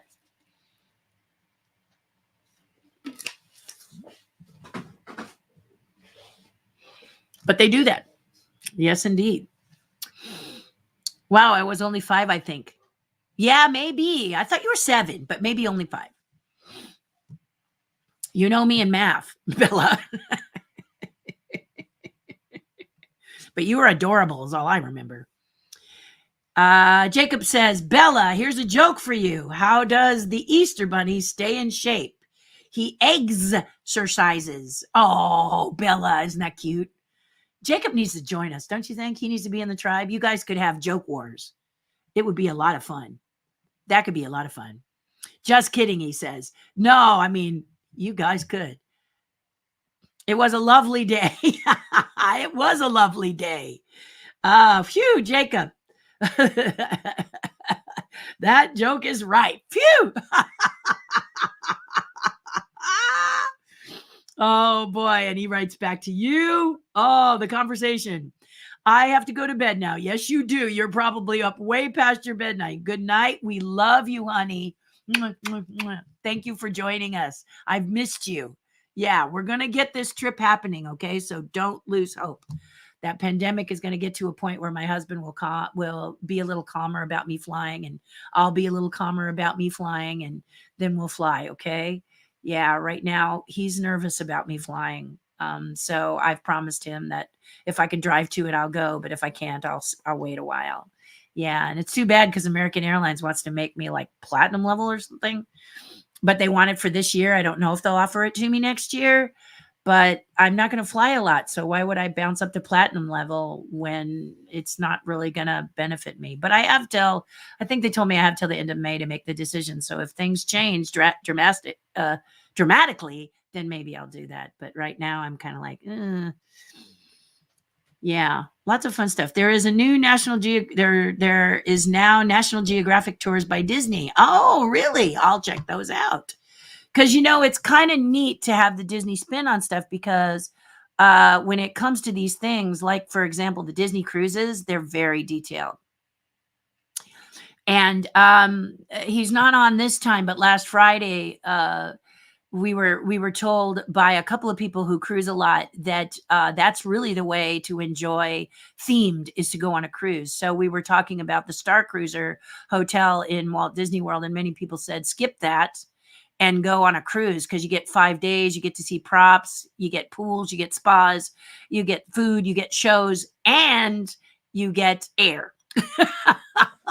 And you don't have to spend the 2 days there looking at your phone all the time, which is what a lot of people say happens after you've paid that exorbitant amount of money. In order to navigate your way through the experience, you have to look at your phone. So a lot of people are saying that's the one downside about doing it. But if you really want to do it, you want to save the money, why not do it? But a lot of people are also, myself included, saying you could go to Paris and see Disneyland Paris instead. So really consider the money you're spending, and seeing if it's not. Watch those videos of people who were invited to take a look and see if it's really for you. Okay. And if it is, go have a ball, have a blast, and then share it with us, because I look at it and say, I'm not the demographic, it's not for me. So there you go. In any case, I love you guys. I want to thank you for a nice long chat today. We chatted almost 3 hours. I am a Platinum Disney Cruiser and an authorized Disney vacation planner. Oh, how about that? Woohoo! So you could do the Adventures by Disney planning, I'll bet, right? Yeah, you could. All right, guys, this is it. I'm so glad we had this time together. In any case, do something nice for someone else. You'll feel a whole lot better. And I will see you on Monday. Have a lovely weekend. If you haven't been to the Carolwood Barn out there at Griffith Park and you're in Southern California, 11 to 3 on Sunday, I highly recommend you go. Lots of usual and wonderful surprises, even if there aren't legends there. Okay, so go check it out. All right. One last comment we got here. You're thinking about Yardley Smith, the voice of Lisa Simpson. That's the one. Not Bart. That's Nancy Cartwright, like Jacob said. Yardley was with Jack Nicholson and As Good as It Gets. That's correct. And Something's Gotta Give. That's not Something's Gotta Give. Yeah. Thank you. See, Joe keeps me real. So he's right. Read Joe's comment right here and you'll know who I was talking about. She's a great girl. She played a Titanic. When she became a Reaper, she died on the Titanic and then became a Reaper in Dead Like Me. Okay. That's a great show if you haven't seen it. Google it or search it. That's a great series. I really wish they had done more seasons. It's such a good series. Really, really a good series. And one of my favorite. So there you go. Thank you, Joe, for keeping me good. I love the barn. See, there you go, guys. There's the testimonial. And thank you, Darren. All right, Joe, thank you. Thank you for those that helped me to get those dates right. I love you for that. I thank you for that. Oh, I'm so glad you're here for that. And there you go. Okay, loves. I'll see you Monday. Same bat time, same bat channel. Okay, bye for now. Enjoy your weekend. Love you bunches. Take care, everyone.